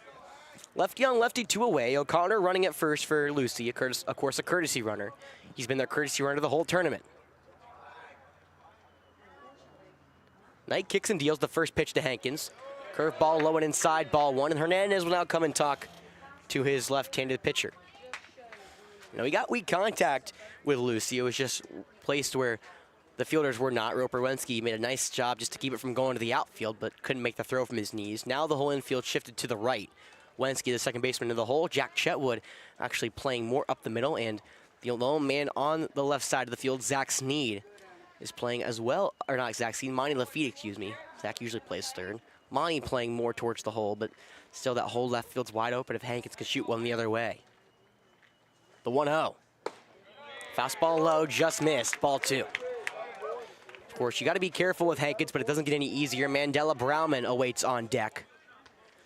The Talenton UNC commit has already been on base once today. Has yet to record a hit, though. He really hasn't had a chance. The 2-0. Fastball is low in the dirt, 3-0. Hankins drew a walk his last time up, which is now brings his total to 5 this tournament. He's ahead 3-0 with 2 gone. Runner at first for the Miller School. They trail 4-2 here against the hosting AC Flora Falcons in the bottom of the 4th.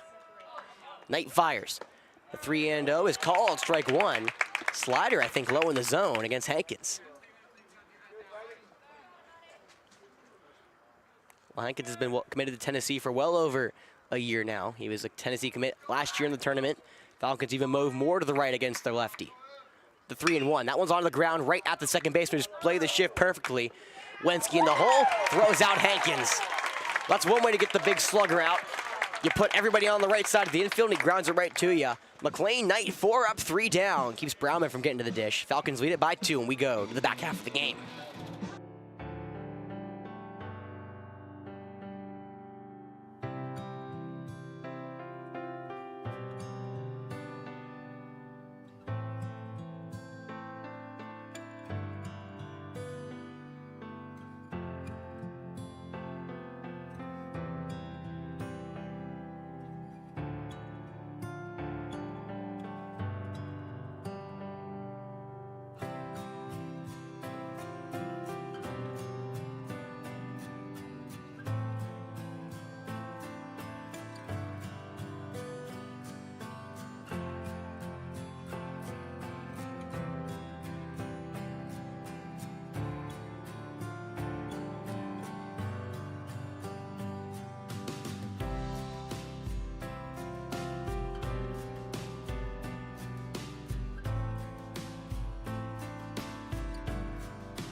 Top 5 here at Falcon Field.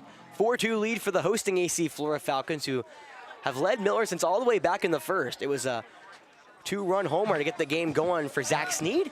And right on cue, Zach will lead off the 5th. It's 2, 3, and 4 here against the southpaw Naomi Ryan.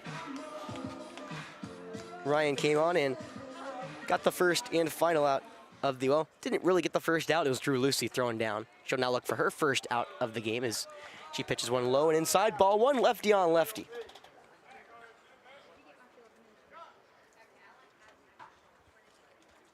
The 1-0. Ryan fires, it's low. Ball two.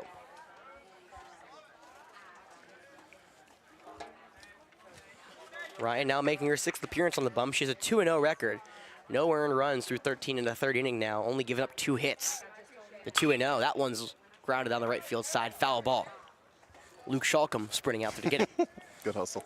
He is, there's not many players in this. Luke dropped the ball. There's not many players more electric or energetic than Luke Schalkum in this tournament, I'll be completely honest. And right there, he shows off the hustle as now he sits back down. The 2-1 to Sneed. The lefty puts a good swing, and that one's drilled in the left center field. Brauman should run it down as actually Lucy, the left fielder, will call him off in left center. Deep left center for out number 1. Sneed puts a good swing on one, but a fly out to deep left center field is good for out number 1. Now it's Rohan Bremer back up, who Miller's been able to hold in check, something that no one's been able to do in this tournament. Bremer is now 14 of his last 25. 3 homers, 29 RBIs. RBI leader on this squad. The right-hander digs in. He grounds one over to the right side. A chopper to Lockhart. The second baseman gets in front of it and throws it across. There's 2 away.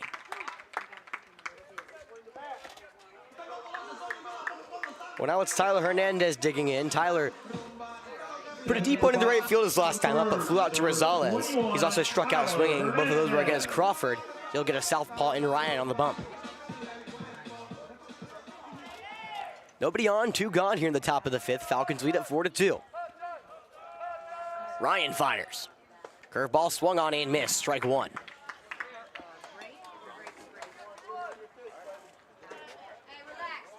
Well, through her first 2 batters, Ryan has gotten 3 outs. Of course, Lucy threw down Roper Wensky trying to take second at the end of the last inning.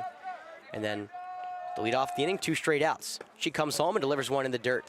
It's ball 1. Tyler almost swung, but he able to hold it off.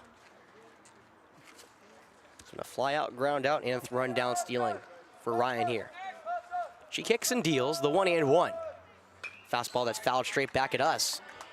There was no net. I promise I was catching it. It's 1-2. Unfortunately, luckily, though, the net is used for us. You're going to catch it in your throat. I mean, my reflexes are great. I did play baseball. I don't know how well I played baseball, but I did play baseball. You know, my senior year did get cut short during the COVID season, so we'll never know how I did, even though, you know, that was in my head at that point. Yeah. The 1-2. Curveball that goes over Tyler's head. He ducks out of the way. It's 2-2. But yeah, just like I said for you know, our pitches that we've thrown, you just gotta slow that swing down. You know, take that kind of like batting practice, full swing, getting loose kind of thing. Yeah, I would agree. The 2-2. Inside ball 3. You know, unfortunately for pretty much everyone else in this tournament, there's not many people that hold the power that Hankins has. So a practice swing that goes 400 feet may not be in the works, but Tyler may be able to put one down the right field line. Not a knock on Tyler, just more of a tribute to Hankins.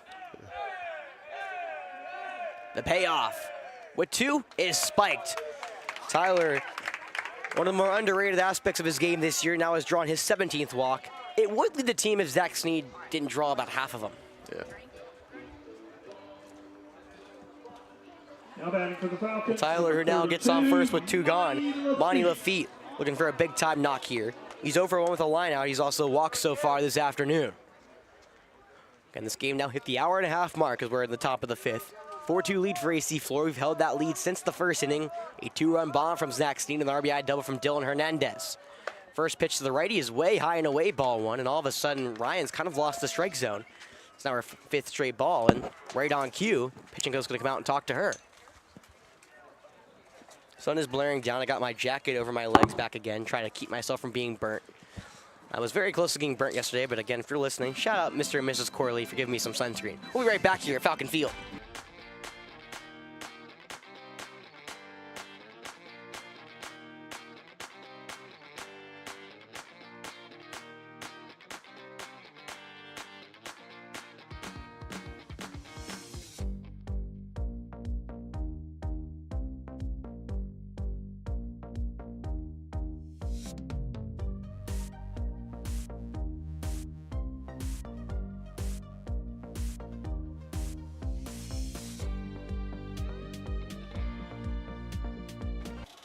My friend just said he tuned into the coverage and he said I don't sound tired, so I'm taking that as a win.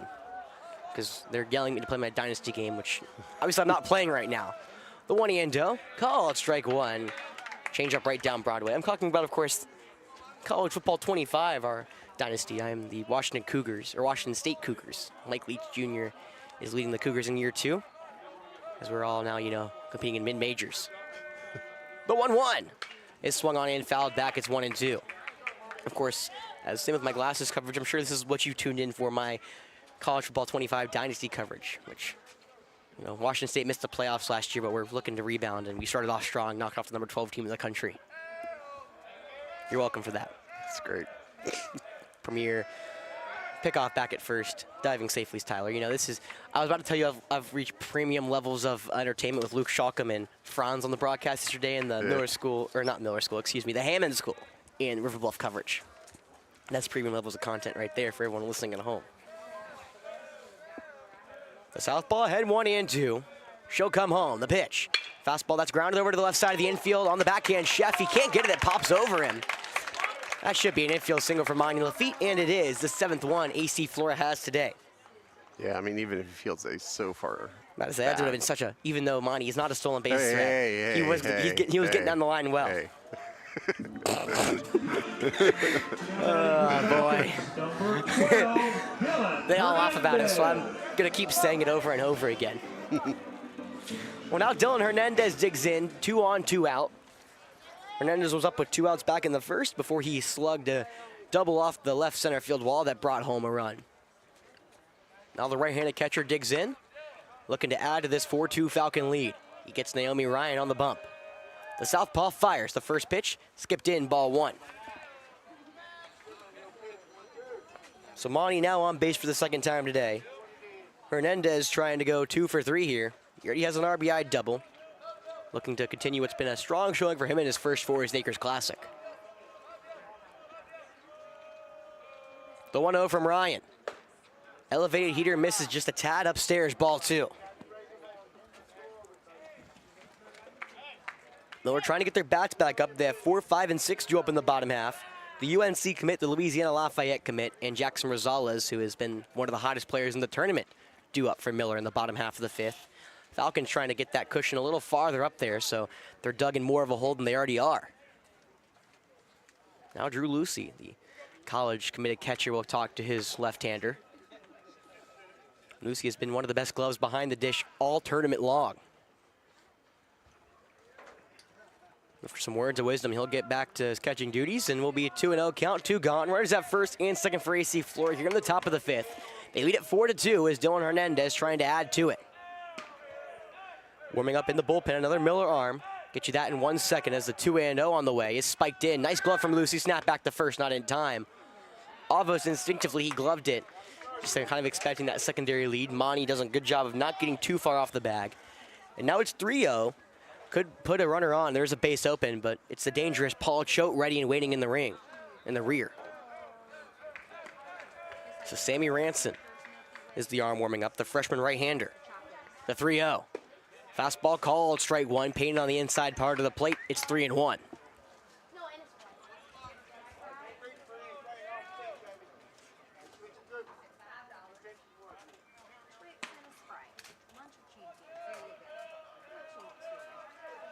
The 3-1. That ball is lifted into the air, right behind second base. Lockhart has a read. He'll make the one-handed grab to retire the side. Ryan, after a 2-out walk and a 2-out single, gets out of the jam. Falcons still lead it by 2. It's 4-2. Going to the bottom half of the 5th.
You're good. Miller, number 24, Mandela. Welcome back.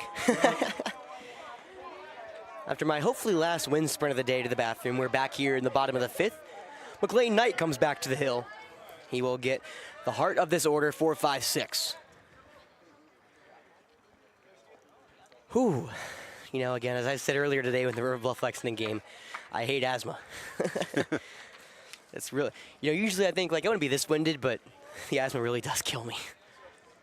Lefty on righty, Mandela Brownman digs in. First pitch to him is a fastball away. It's ball 1. It's the UNC commit versus the freshman here on the bump for AC Flora, one of the most talented freshmen this state has to offer.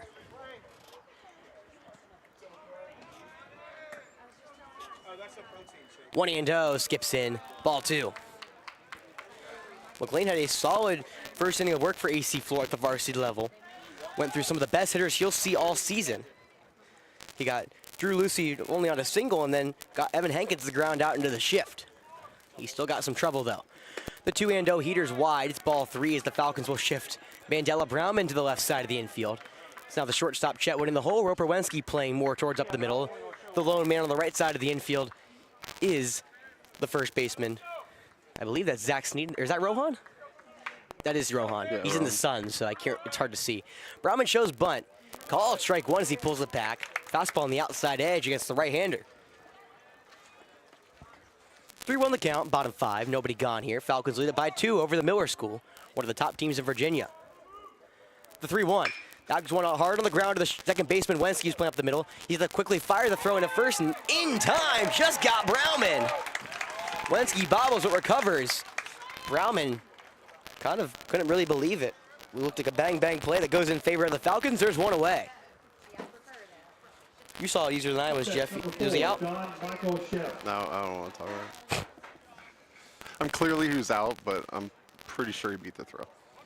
That's what I thought too, but I have a hard time seeing that. But I like Coach Wagner's reaction.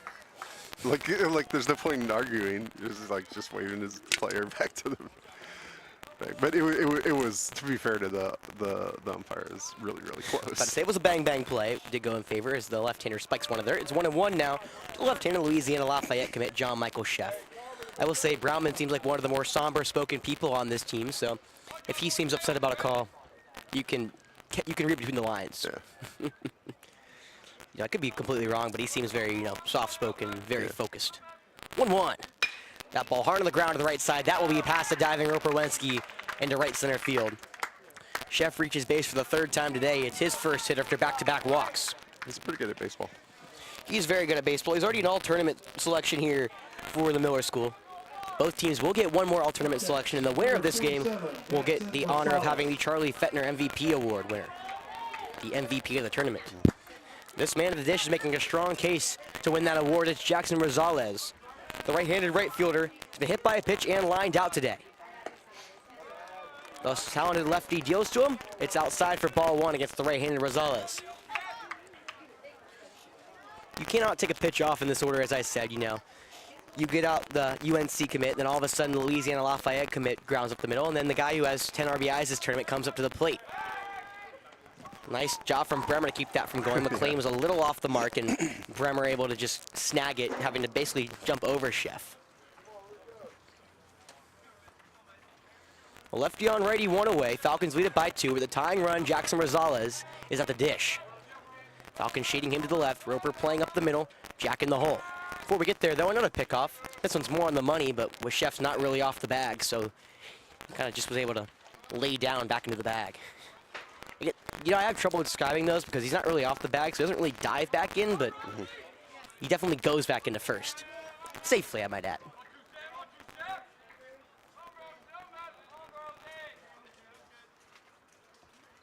Knight fires the 1-0. Fastball's wide, it's 2-0. Well, McLean Knight, one of the most talented freshmen in the state. He was a top 5 prospect, but since he's been playing varsity, they probably moved him down. He's only 19th now, which is incredible for a freshman, especially at this stage in his career. He will be a very talented Falcon player for years to come, and he's now getting his first inning of varsity work, and I guess inning and maybe more. Well, since he's in his 2nd inning, right? Maybe more. That's why I said maybe. He's currently at 21 pitches. By the way, do I need to turn the... Are you keeping track of pitches? Oh, no. You got it. My bad.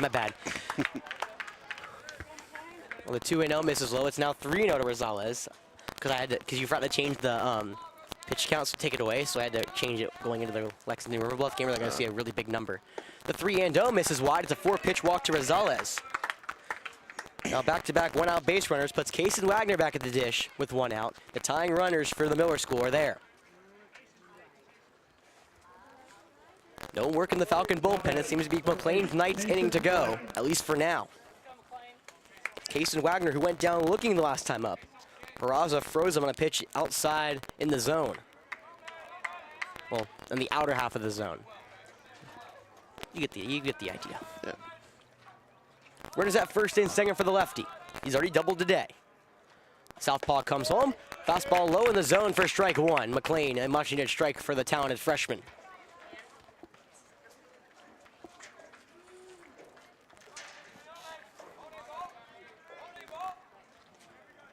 Left-handed showdown, 0-1 the count. Runners at first and second for the Miller School, who trail AC Flora 4-2 here in the bottom of the 5th. Looking to try to draw even, maybe. Pick off back to second. Not in time. The Louisiana Lafayette commit dives back in safely.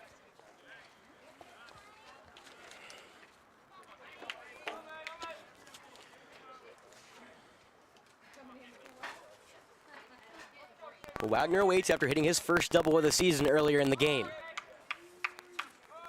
Knight comes set. He'll kick and deal the 0-1. Wagner shows bunt. It skips away from Hernandez. Both runners will move up 90 feet closer, and now the tying run in scoring position here for the Miller School.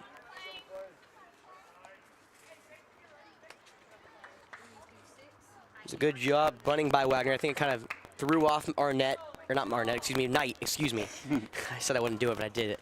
So, threw off Knight a little bit. You know, it's always weird when you come set and then you take your eyes for a second off and then look home and you see a bunt coming out. Yeah. You know, you kind of just, in a way, you're like, oh, he's trying to bunt. I'm trying to throw this where he cannot get a good bunt off because, you know, you're trying not to let a good bunt go down so Miller cannot advance easily. However, in doing that, there's a lot of times where you just overthink and threw one away. It happens to the best of them, and of course the young freshman will learn from it, especially against a very veteran Miller lineup that knows exactly what they're doing. Well, Alex Peraza worked out of trouble earlier in this game. Now McLean Knight has to as well. 2 on, 1 gone. First base is open, 1-1 count, 1 out.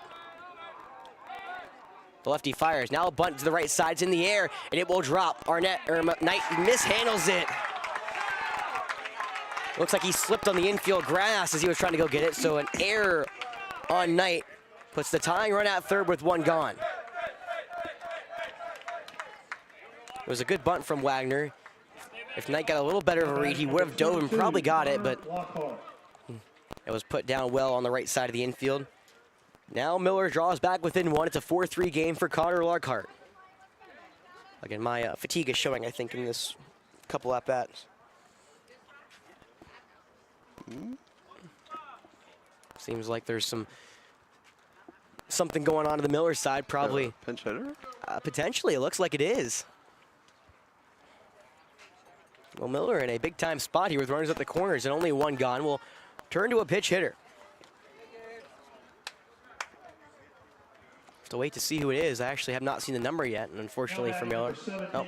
So is this going to be for a squeeze then? Potentially, the outfielder does have 2 RBIs in the season, and that would make a lot of sense. Rosales is a speedster at third now.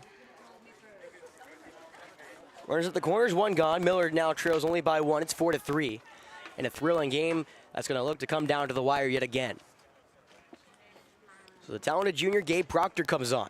6 for 14 this year, 2 RBIs, a double, 4 strikeouts, 4 walks. The left-hander on the bump will come set. Lafitte at third. No buddies swinging away. They're throwing down to third, not in time. Swiping second will be Wagner.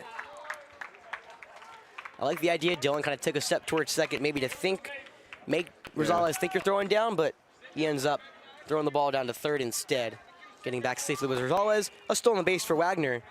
Now the count is at 1-0. Infield is in for AC Flora as the go-ahead runner now standing at second. Miller trying for their first lead in this game.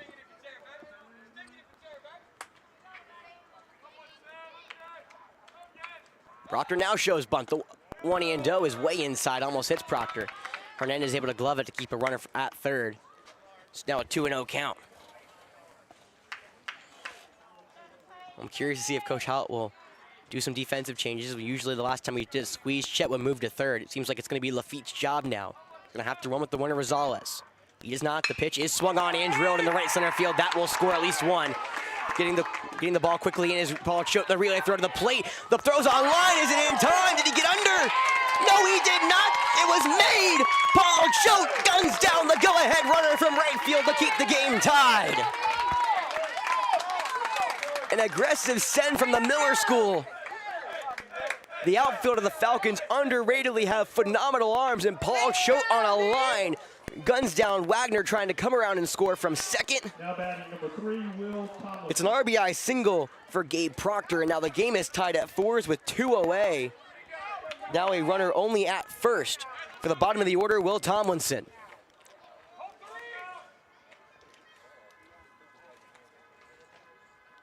McLean Knight fires to the righty. That one's popped into the right field. Long run for Paul Choate, who will make the play. Hats off to the Falcons right fielder. He keeps the Falcons in this one. It could have been a one-out base runner. Instead, out number 2 comes to the plate. Out number 3, a fly out. But we are tied here at Falcon Field. Championship game coming down to the final 2 innings right here on Definite Fiction.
Welcome back to Falcon Field. What an ending play last time. Well, not ending, but an inning-preserving play. Paul Choate, the man who was in right field, got the final 2 outs, one via the outfield assist, and the other one was just a fly out to him. He now comes in at 7-8-9 here for the Falcons in the 6th. Amy Ryan's day is done. She went an inning and a third. Call to the bullpen here. Called strike 1, the right-handed Mary Washington commit Matt Bobson will step in for his 5th appearance of the season. Of course, Miller has arms all over the place, and he's one of them.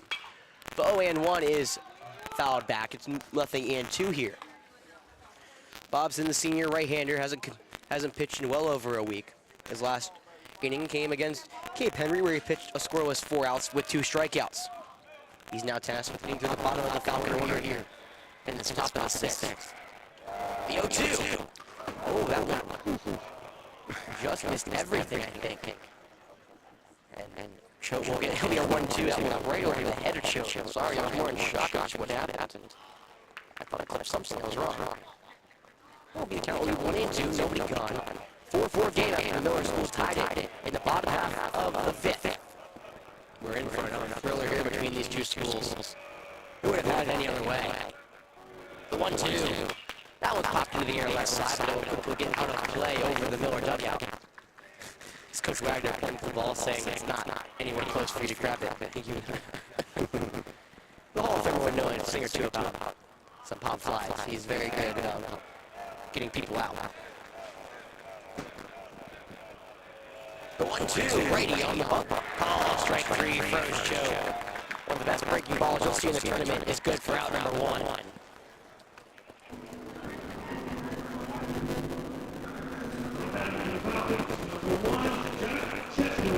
Boy, the second strikeout Miller has today. Now turns over to Jack Chetwood here with 1 gone. Chetwood 0 for 2 today, looking to get something going here for the Falcons in the bottom half or the top half of the 6th. We're not the home team, are we? First pitch to Chetwood. Fastball away, ball 1. Of course, Chetwood and then Roberwinski will turn the lineup over at the top of the Falcons duo. Hopefully in the bottom half or the top half of the 6th, maybe any step. Chetwood shows bump, he has to pull the ball back, or the bump back. His fastball ran in tight, ball 2. It's the final game here in the Flora Acres Classic. We've now hit the 2-hour mark. Falcons and Miller School battling for a championship here. After both teams made it here, the Falcons have won the last 2. Miller swept their side. We're in for a fun one down the end. The 2-0. Fastball upstairs, ball 3. It's really been a tale of 2 sides so far, Jeff. You know, the Miller School is rolling, and then Randall Lexington, their talented bats powering them to a victory yesterday. And then the Florida side, you know, after fighting through adversity, you know, after losing the hand in game 1, beat Ringwolf 8-3, and then beat Airport 3-0. 3-0 call, strike 1. Changing the sun start to the plate. And then again, fighting through adversity, you know, you have 3 young arms who have never pitched hitting a varsity, all coming in and keeping this talented lineup at base so far. Yeah, I mean, you said we could only give up 4 runs through 5 innings. Success. Not as good as you're going to get. 3-1's fouled back. Going to be a 3-2 with 1 out of Chetwood. Yeah, especially when you look at Miller averages nearly 7 runs per game. Falcons average over 7 runs per game. Miller's also been playing some of the top talent around. Falcons have also been playing some of the top talent in the state, you know. Just a different level of competition. Not, you know what I mean. I never said that. I don't put words in my mouth. I was trying to make sure I wasn't putting my mouth. The payoff. Right away, ball 4. Chetwood works the full count walk. There'll be a 1 on base runner here for Roper Wednesday. Miller being practice squad, I don't know what their league would look like, but I would guess that the lower end of competition is better than the lower end of That's what I was implying, correct. That's more what I was saying. Thank you, Jeff. But We played Blythewood, River Bluff, a couple of the top teams in 5A, along with a couple of the top teams in 4A Airport. Nice stop from Bob Simpson. I think that safely was Chetwood. Of course, we beat one of the top teams in 4A yesterday, 4-0. Sam McCutcheon was brilliant on the hill. The puppet master with 11 strikeouts yesterday. Ready on, ready for the 9-hole Roper Wednesday. He's 2 for 2 and checks 1 foul. Now 1 to the right-hand side, will be nothing but 1. Roper would want to go 3 for 3 today and continue his hot hitting. And get the top of the order of Charlie Scott, who's got major power. Charlie is 1 for 2 with a sac fly and leadoff single. Over. Lineup needs a turnover and Roper Wednesday. The reigning All-State second baseman out of the dish. That's better. Getting ridiculed right now. Can't say anything without you now. Jeff should be brief. He used to be good when he was a freshman. No. He's a junior.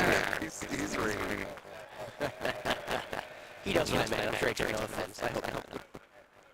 The 0-1. Spike did it. Hits Wednesday in the foot. He'll get on base for the 3rd time today. And now we'll flip the lineup over with only 1 out.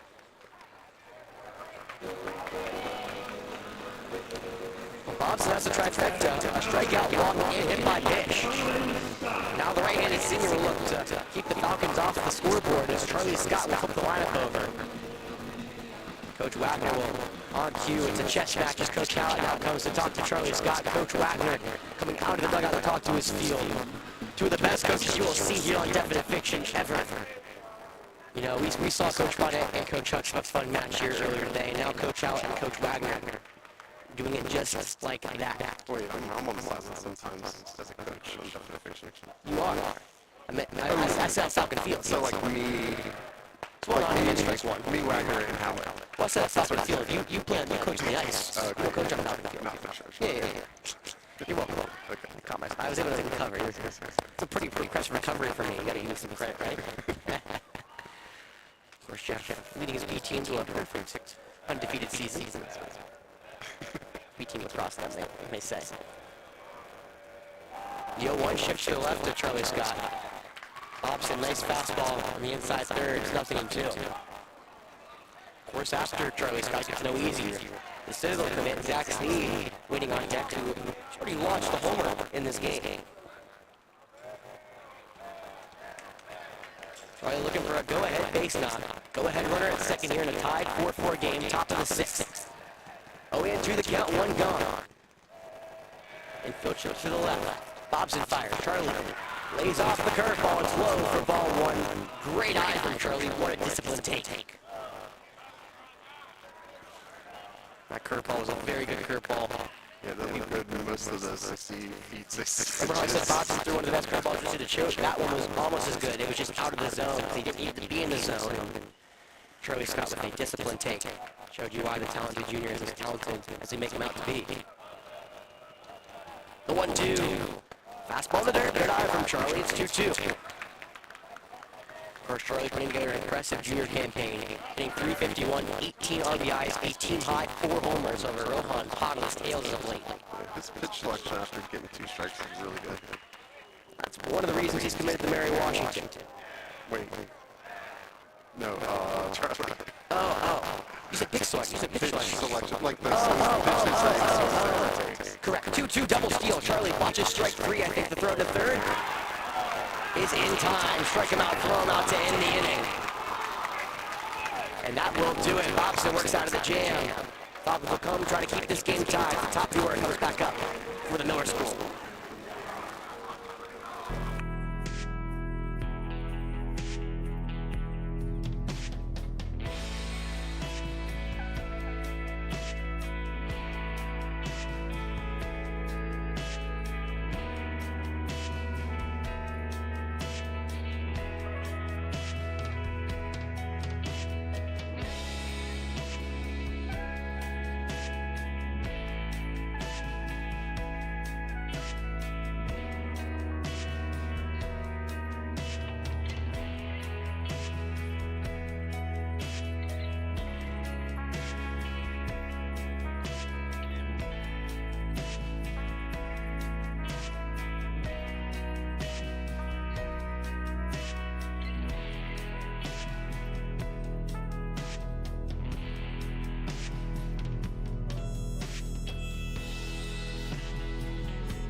apologies about the audio. We're trying to fix it right now. 1-2 count here. Oh. Make sure they can hear me before I do anything. Ball too low.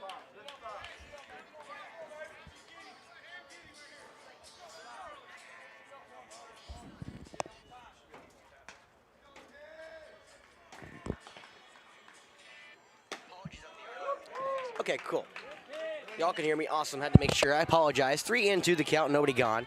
As Jeff is trying to fix now the camera feed. Of course, wait till all the way to the last couple innings of the last game to have a problem. So it's a win on us, I guess. It's top of the order. McLean Arnett dealing to Noah Gray. He slices that one in the right field, but right at Paul Choate. Choate will settle under it. There's one away. McLean Arnett will get the top of the order here in the 6th. Falcons and Mavericks tied at 4 apiece. So we're trying to fix our audio. There's now one away, as I can hopefully change all of this one. Oh, no, we're probably just because we're changing everything. All right, score bug's going to be able to off, but you'll be able to hear me. O&O, right-handed. Drew Lucy steps in for the 4th time today. One gone here in the bottom of the 6th, 4-4 game. The southpaw deals to the right-handed Lucy, who lines that one into left field. That'll drop for a base knock. The go-ahead runner is aboard. Drew Lucy having a day, his 3rd base hit. Well, now comes back up Evan Hankins. Hankins made AC Flora pay back in the 1st with a solo homer. Since then, he's walked and grounded out. The talented senior trying to put the Miller School in front. Dylan O'Connor will come out and run now yet again for Lucy. Drew Lucy's been one of the big pieces in this Miller team that's given them the lead. Brought him back tied.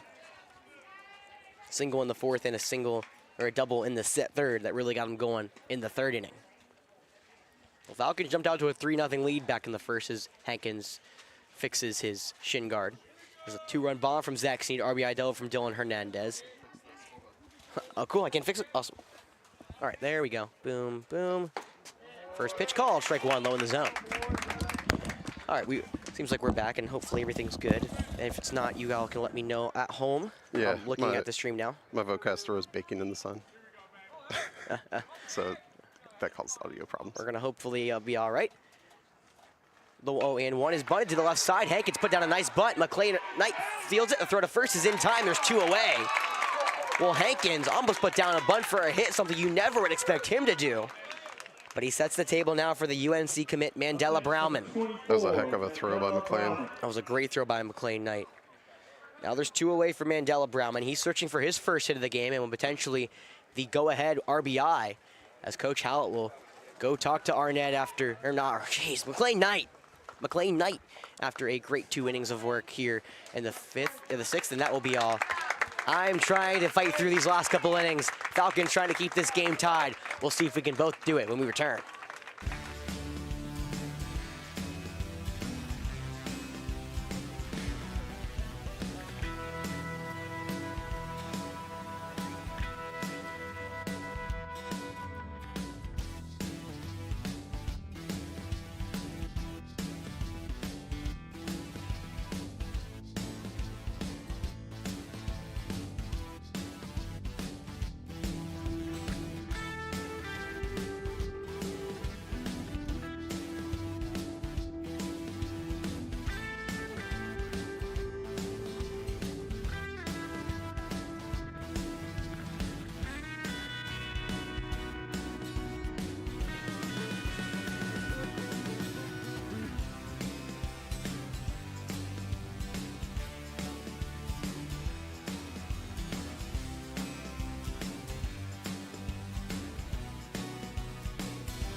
Welcome back to Falcon Field. We're here in the bottom of the 6th inning.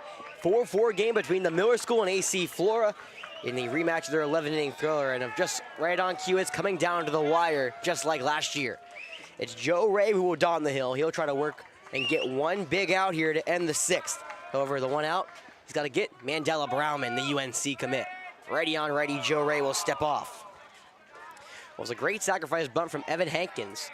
He may have been trying to bunt for a hit, considering you never may think the big first baseman would even try to bunt, but he did a good job putting it down. Better throw from McLean Knight, as his day is done.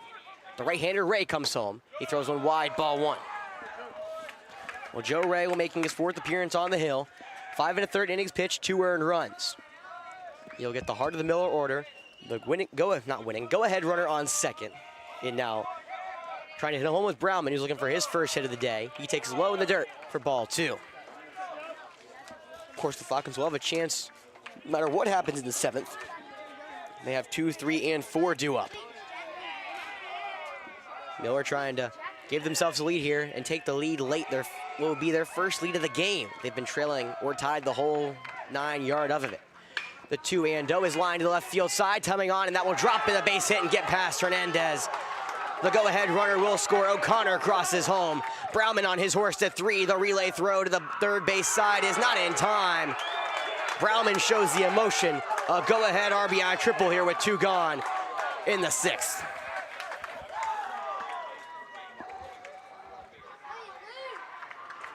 Hernandez almost ran that one down near the left field line. Mandela Browman putting a nice piece of hitting there.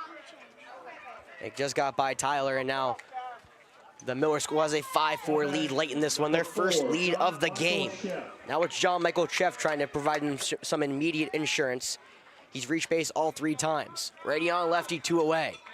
Ray fires the off speed, called strike 1. This is pretty much what happened last game between these two teams. AC Flora came back in the 6th and took the lead before Miller tied in the 7th. Now it's AC Flora going to have to try to come back and tie or take the lead in the 7th. The 0-1. Called strike 2. Off speed hits the outside part of the plate against the lefty. The Louisiana Lafayette commit is 1 for 1, a single and 2 walks. He's got an insurance run in Browman, 90 feet away at third. The 0-2. High heater from Ray, misses. Ball 1.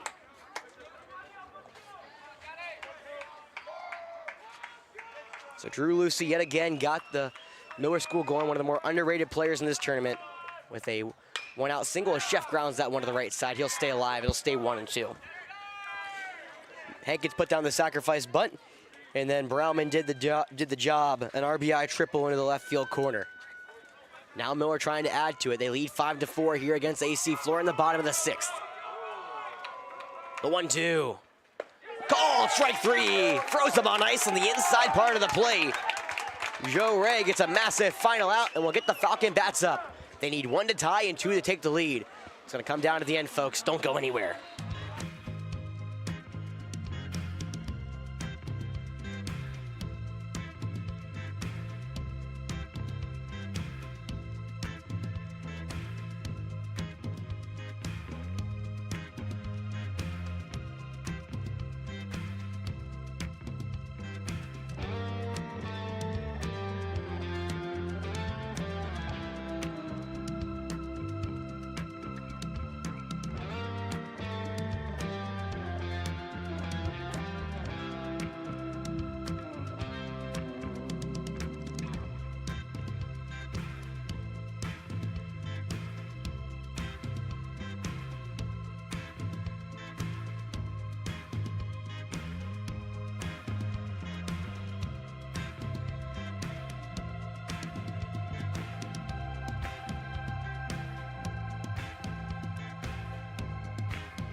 Let's play a full 7 here. AC Flora, for the first time this game, comes at the bat trailing. After an RBI triple for Mandela Browman in the bottom half of the 6th. Flora needs to do what the Miller School did last year. Rally in the 7th to tie or take the lead. They have the heart of the order, 2-3-4 up against Matt Bobson. The right-hander returns to the bump. We will get Zach Sneed, the first pitch. Elevated fastball, ball 1. Well, if there's anyone who's going to try to get it back here, it's Zach Sneed. Sneed led off the game with a 2-run homer. He's been on base with a walk and has flown out so far. The 1-0 to the lefty. High and away, ball 2. Of course, it was a crazy last inning last year as well. Jackson Ingram, the West Virginia commit, tripled off the wall before John Michael Sheff hit him home. That tied the game. And then, of course, me and Jeff were here for 4 more innings. The 2-0. That one hard to the ground right at the first baseman. Nice glove from Hankins. Eats it up. Steps on the bag. There's 1 away. Now batting for the Falcons, number 28, Rohan Brimmer. Well, Rohan Brimmer looking for his big-time hit. Will be another one here in the Forest Acres Classic. He comes in with nobody on and 1 away. Righty on righty. Bobson will trying to earn his 2nd win of the season in his 5th appearance on the hill. The Miller School trying to end a successful stint in the Palmetto State for the 2nd straight year with the Forest Acres Classic Championship. The first pitch, curveball stays up and in, ball 1. One broke very late though. How you feeling over there, Jeff? I feel all right. That's not my phone, so the phone is in direct sunlight. It hurts me. Mine's currently in the cooler. Okay. The 1-0. Curveball call, strike 1 in the low inner 3rd. And my phone has successfully cooled down. It's not baking in the sun like our Vocaster was. It was, trust me, I was very hot. Yeah. 1 in, 1 gone. Falcons need a base runner. The pitch to Bremer, that one's softly lined to the center field, coming on is Browman. He'll make the one-handed grab, and there's 2 away.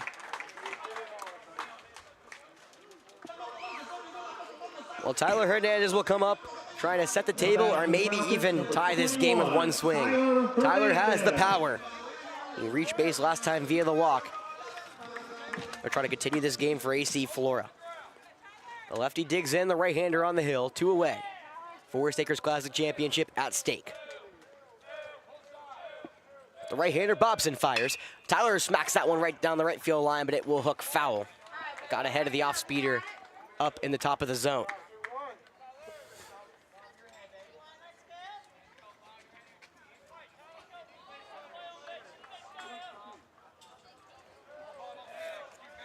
Bobson has allowed 2 earned runs now in his 7 2/3 innings pitched. He comes home the 0-1. Curveball stays wide, ball 1. That wind is blowing out toward right. It is, that's where Tyler has his power. He pulls it down that right field line as you just saw.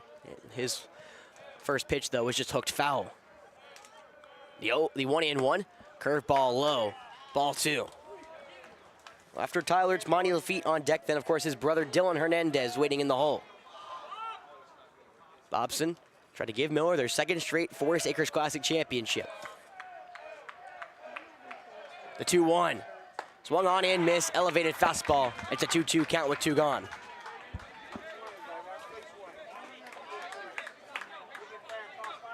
Wind blowing out to right center field. 2-2 the count, 2 gone. Falcons try to keep this game alive here. The 2-2. Swung on, and that's line in the right field. Coming on is Rosales. It drops for a base hit. Tyler Hernandez keeps this game going for AC Flora. They now have the tying run on the base pass. Presume, yeah, we'll see a pinch runner. Yeah, courtesy, or yeah, you're right, pitch runner. It's Harris Rivers.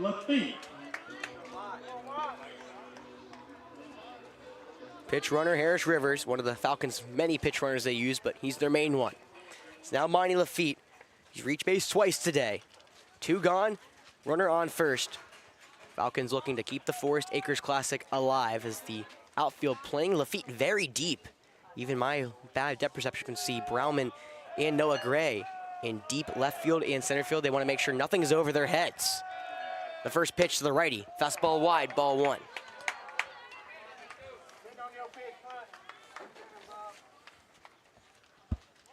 Bobson has not moved since he received the ball. Lafitte now steps back into the box. The big righty committed to Mary Washington, the senior, trying to close this game out for the Mavericks. Pickoff back at first. Diving back safely is Harris Rivers at first. We might be back on. Oh, I can barely hear myself. I really can't hear myself, but let me make sure we're on. Ground out to the second baseman to end it. If we're back on, I gotta make sure.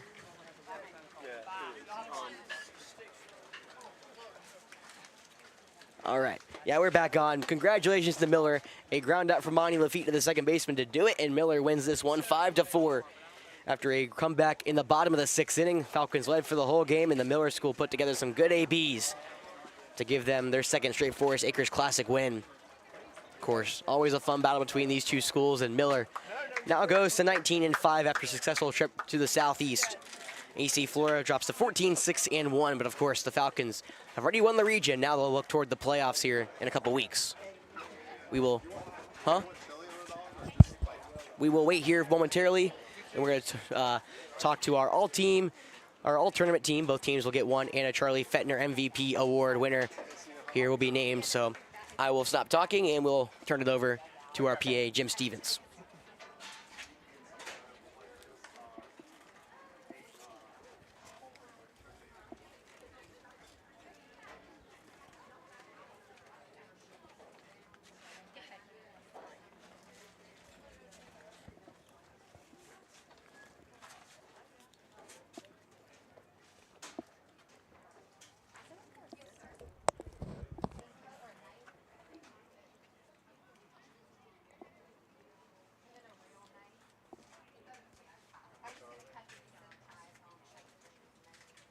We're still live, by the way. Yeah. I had to switch the hotspots. Okay. Like the power's dead. Yeah, sorry about that. We lost power toward the end of the game. Didn't even lose any. I am sorry. I knew it was you, so I felt bad. Like after I couldn't go on. Like if we would have like gotten a hit, that would have sucked. Okay. Well, I'm sorry. You want me to plug it back in? Now we're good. Okay.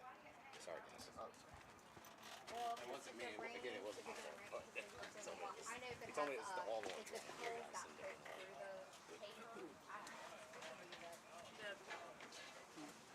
So it's all needs to just stop sharing, but also just almost turn off. I apologize about the wait. I'm not sure what's taking so long. Usually we're pretty quick about getting these awards out, but I'm sure there's a lot of talk about who is the official MVP and, of course, all tournaments for both sides. Of course, I'm going to say it now. Thank you for Miller School for coming down. Always a great pleasure to have y'all in the tournament. Congratulations on your third Forest Acres Classic win and back-to-back wins. A very talented lineup that has state aspirations in Virginia, and, of course, this does not deter our Falcons, who will also still have state aspirations here in 4A. Anything to add, Jeff? Anything to add? No, is still pushing data. Huh? Are the bars green over here? Oh, I can't see it on the screen anymore. It cut out. No, so. no. Yeah, it's green. We're good. All right. Yeah, we're back. Sorry about that. Just power issue. But we got to figure it out. All right, gentlemen, that was one great baseball game. Congratulations to both teams. First for AC Flora, all tournament, Rohan Brenner.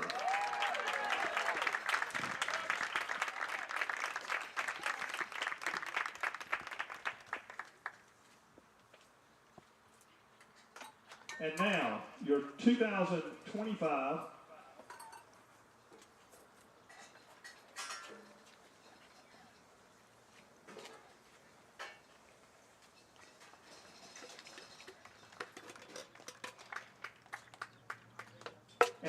your 2025 Forest Acres Classic runner-up, AC Flora Falcons.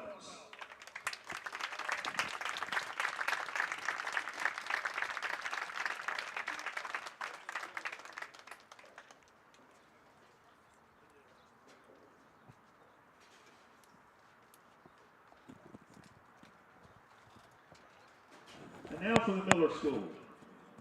All tournament, Jackson Rosales.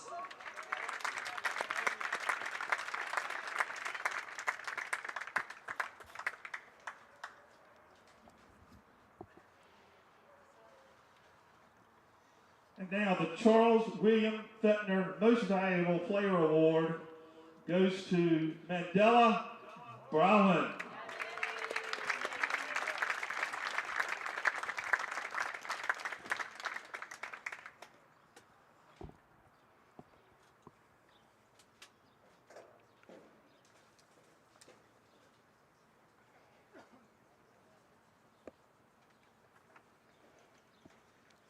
Ladies and gentlemen, your 2025 Forest Acres Baseball Classic champion, Miller School Mavericks.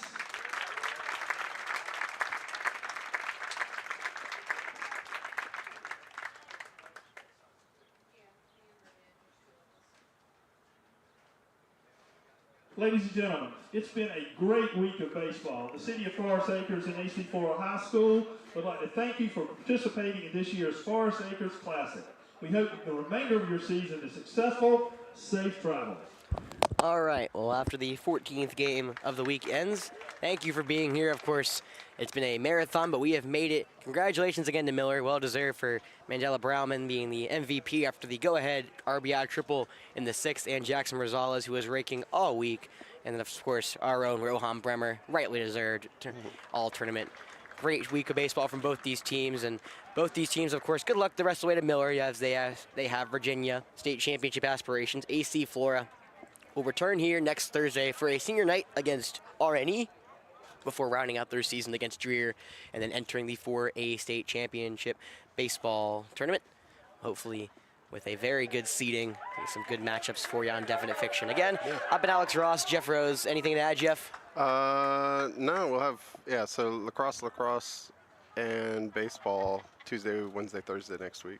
Awesome. Well, again, thank you for being here. I'm going to go home, take a much-needed nap, and y'all have a great rest of your week. Happy Easter to everyone who celebrates, and I'll see you then.